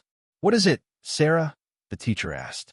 Isn't the power of our bodies the very foundation on which the grades are decided? She asked. Yes, so? The teacher asked with a bit of annoyance. Then how come a new person in our grade has a body at the peak soldier stage? You should be part of the preparation grade, Sarah asked. Just as Shang had expected, Sarah was bothered by Shang's presence in her grade. The teacher frowned with confusion. After hearing Sarah's question, he looked around the gathered students and quickly found the odd one out. When he saw Shang, the teacher snorted a bit in annoyance. Of course you would end up in my class. He grumbled mostly to himself. Shang wasn't certain how he should respond. Should he say sorry? Should he say hello? In the end, Shang didn't bother with reacting at all and simply did nothing. I don't know. Let me ask, the teacher said to Sarah. Thank you, Sarah said politely. The teacher summoned a small crystal and looked into it. Soren, what's going on? Why is there a peak soldier stage student in my advanced grade? Hello, Lauren. Isn't it a nice day? The exasperated voice of Soren came out of the crystal. Yes. Hello, Soren. The middle-aged teacher, Teacher Lauren, said with an annoyed voice. So, why is there a peak soldier stage student in my advanced grade? Are you talking about Shang? Soren's voice asked. Did he finally show up to his lessons? I don't know his name, Teacher Lauren grumbled. Then why don't you go ask him? Soren's voice said. Teacher Lauren grumbled. Hey, you, he shouted as he looked at Shang. Yes, I'm Shang, Shang answered. I didn't even ask my question. It's common courtesy to let others finish speaking, the teacher grumbled. Shang frowned. Isn't it obvious what you were going to ask? We can all hear your discussion. I just wanted to hurry things along. Hurry things along? The teacher snorted. Then how come we are talking so much about this topic? If you had just given me the time to ask my question, we would already be done. That's Beck Dash, Shang started to shout, but he stopped himself. Then, he took a long breath. This man was now his teacher, and Shang shouldn't argue too much with him. Yes, teacher, I won't interrupt you again, Shang said with a bit of annoyance. What? Teacher Lauren nearly shouted. Why did you give in? It's obvious that you do not truly believe what you're saying. Do you think I'm so stupid that I would fall for that? Shang gritted his teeth in frustration. Because I don't want to get into an argument with the very person that I'm supposed to learn from, Shang said a little louder. So, what's his name? Soren's voice came out of the crystal again. You haven't answered in a while. Did you get into an argument again? Teacher Lauren had just wanted to shout back at Shang, but Soren's voice stopped him. Yes, his name is Shang. So, why is he in my grade? He asked again. How did the other students react to that exchange? Surprisingly, they weren't surprised at all. Judging from their reactions, It seemed to be normal for Teacher Lauren to get into arguments all the time. There's a reason behind it, Soren answered. No sure crap. I'm asking what the reason is, Teacher Lauren snapped back. If I could tell you the reason, I would have told you, Lauren, Soren said with a bit of annoyance. However, I can't tell you the reason since it's confidential. Just know that Shang is in your grade by the orders of the dean. Silence. The dean. Usually, it was Soren who decided on all the different classes and grades. He was solely responsible for assigning the students to the most fitting class. The dean never got involved in all of that. The dean was busy with all kinds of administrative work, meetings, and so on. However, he had made an executive decision for Shang. Why? The students very rarely heard of the dean. They saw him enter and exit the building from time to time, but that was about it. So, why did he suddenly get involved when it came to this student? The dean's orders? Teacher Lauren asked again. Yes, Soren said. As for Shang's development, you only have to check on 2 things. If you have me on speaker, please deactivate it since the other students are not supposed to listen in on private matters of other students. Speaker, Shang thought with a weird expression. Is that crystal a phone? I mean, it kind of is, but it still feels weird to hear the word speakerphone in this world. Teacher Lauren put the crystal to his ear and walked a couple of meters away. After that, he spoke quietly into the crystal. The other students waited for about a minute until Teacher Lauren returned. All right, let's start with the lesson, Teacher Lauren announced. Excuse me, teacher, Sarah, the gray-haired woman, said. What about my question? Why is he in our grade? Teacher Lauren frowned. You heard what I heard. You know what I know. What answer do you expect from me? He's here under the dean's orders. If you have a problem with that, go complain to the dean. Sarah frowned at the barrage Teacher Lauren had unleashed on her. Thank you, teacher, she said with a bit of annoyance. Teacher Lauren snorted silently. All right, so let's start with class. I've got a question, Shang interrupted. What? Teacher Lauren snapped back. Stop trying to delay the lesson again and again. What's up with you? This was the first time I interrupted, Shang said with a frown. The previous 2 questions came from someone else. This is the first question I've asked you today. I don't care. You're the reason why class is late. Ask your question after the lesson, Teacher Lauren shouted. I don't know if it can wait for that long, Shang said. Teacher Lauren groaned loudly. Fine. Go ahead. Ask. How do I reach the general stage?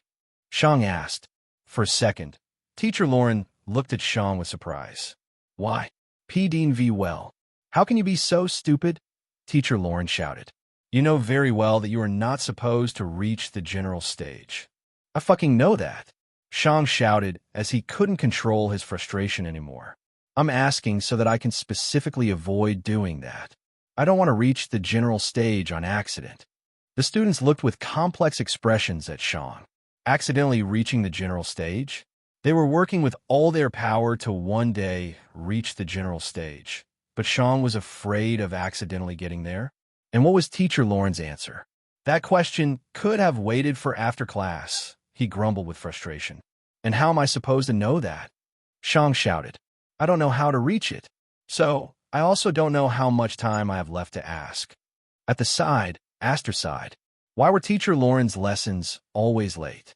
Why did he always have to fall into an argument with someone right before the lesson started? After a couple more minutes of arguing, Shang finally got his answer. According to Teacher Lauren's explanation, to advance in the soldier stage required the warrior to strengthen different parts of their body. A normal human would reach the initial soldier stage by simply becoming an adult. The natural presence of mana in the surroundings strengthened their bodies naturally to a certain extent. Because of that, even the most normal adult already had a body on the level of a professional athlete on Earth. Of course, reaching the initial soldier stage at the age of 18 was already way too late for someone that wanted to become a warrior. If someone wanted to become a warrior, they needed to reach the initial soldier stage at the age of 14 at the latest. The way of reaching the initial soldier stage early was very simple. Normal training, running around, lifting some stuff, climbing stuff, whatever. As long as the child was very physically active, they would reach it early. When Shang asked if excessive training at such a young age could have negative effects on a child's development, Everyone looked at him like he was a weirdo. After some ridicule, Shang simply swallowed his frustration. Shang couldn't be faulted for his question. After all, on Earth, excessive physical training at such a young age could cause issues with bone development. That was also why fitness centers often only accepted kids age 14 and up. But apparently, in this world, it was no concern. Shang guessed that it was the mana that allowed kids to train so much without any issues. To reach the early soldier stage, it was necessary to train one's skin and muscles. The training of the muscles was obvious, but the training of the skin was a bit weird in Shang's mind. However, it also made sense. If the muscles bulged too much, the sudden expansion could tear the skin. One had to remember that people in this world were far more powerful than people on Earth. On Earth, the skin had enough time to deal with the expansion of mass since it didn't happen very quickly. In this world, it was an issue. On top of that, if the skin weren't properly trained, it wouldn't let much mana through. In a way, the skin was a filter for mana, and at the base level, the skin would block a lot of mana from entering the body. However, the more mana the skin of someone had, the easier it was for the body to absorb mana. That additional absorption was imperative to reach the later levels of the soldier stage. Shang remembered that he had bled quite a lot in Duke Whirlwind's garden. That was also how he had trained his skin. To reach the middle soldier stage, one needed to also train one's bones. After reaching the early soldier stage, the muscles slowly closed in on having enough power to break one's own bones if they were stressed too much. Now, how did one train one's bones? Well, there were 3 methods. Method 1 was to ingest bone-dissolving grass or medicine made out of bone-dissolving grass. Just as the name suggested, bone-dissolving grass was a poison that dissolved bone. On Earth, such a poison would have been viewed as something insanely cruel. It could essentially cripple someone forever. But here, it was a treasure. With mana, one could regrow bone with quite a lot of speed. Bone-dissolving grass was rather common, but it was still a bit expensive due to the demand. However, it wasn't an issue for someone in the early soldier stage to get enough money to buy bone-dissolving grass. Sadly, that method was rather painful. Of course, the rich people could also buy medicine made out of bone-dissolving grass and numbing agents to make the training much easier to handle. The first method was the slowest one of the 3 methods. The second method was to simply not train one's bones.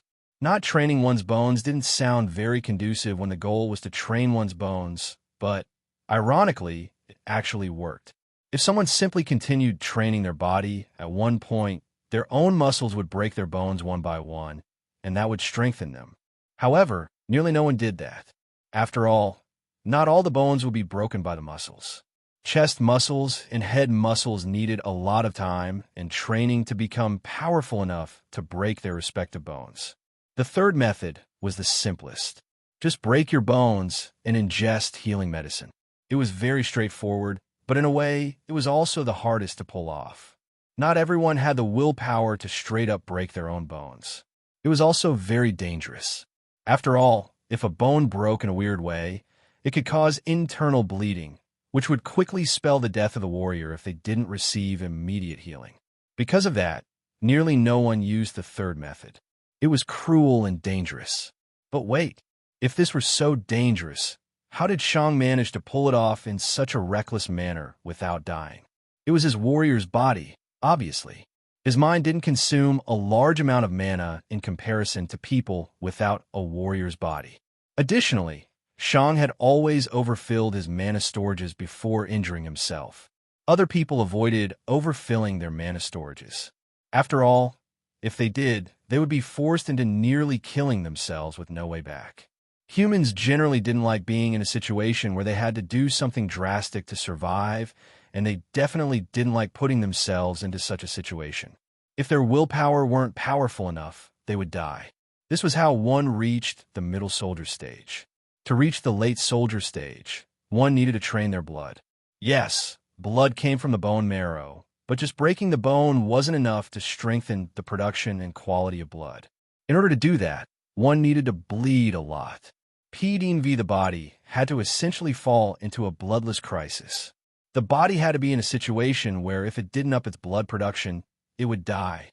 After upping the blood production by a lot, and if that still weren't enough, the body would switch from quantity to quality, allowing less blood to carry more mana and nutrients. When both things had been achieved to a sufficient degree, one would have reached the late soldier stage. Most people reach that level by ingesting mana inhibition powder. Mana inhibition powder made the transportation of mana very difficult for someone. If a normal person ingested that powder, they would probably die since mana was an essential component to survival.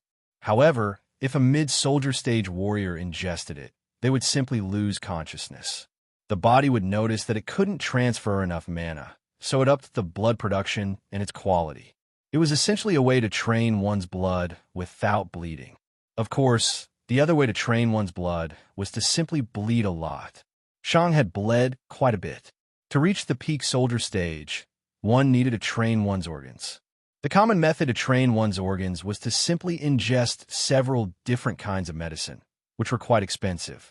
However, a warrior at that stage could earn a lot of money already. After ingesting the medicine, they would only need to meditate and gather mana while their organs would slowly be dissolved.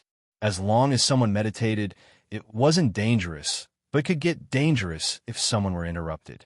That was also why the academy forbade other students from breaking down the door of another student. Of course, the other way to reach that level was to simply injure one's organs the normal way. That method was a bit more dangerous and painful. And finally, how did one reach the second realm? The general stage? The heart. The heart was the crux. The heart required much more training than all the other organs, and the heart also acted as a major storage for mana in this world. In order to train the heart, one either needed to continually injure their entire body again and again to put under stress or directly injure the heart itself, which was very dangerous. Of course, if someone didn't want to do that, they could also ingest a type of medicine that accomplished that. The medicine had a name that Shang found quite funny. It was called heartburn medicine. Back when Soren had inspected Shang's body, he had checked up on how far along exactly Shang was in his training. According to Soren, Shang was around 60% done with his heart. If Shang wanted to reach the general stage, he would need to destroy his entire body at least another 40 times. As long as he avoided doing that, he would be able to remain in the soldier stage. After everything had been explained to Shang, Teacher Lauren started the lesson. And the very first thing Teacher Lauren did was to put Shang into a fight. Against whom? Aster.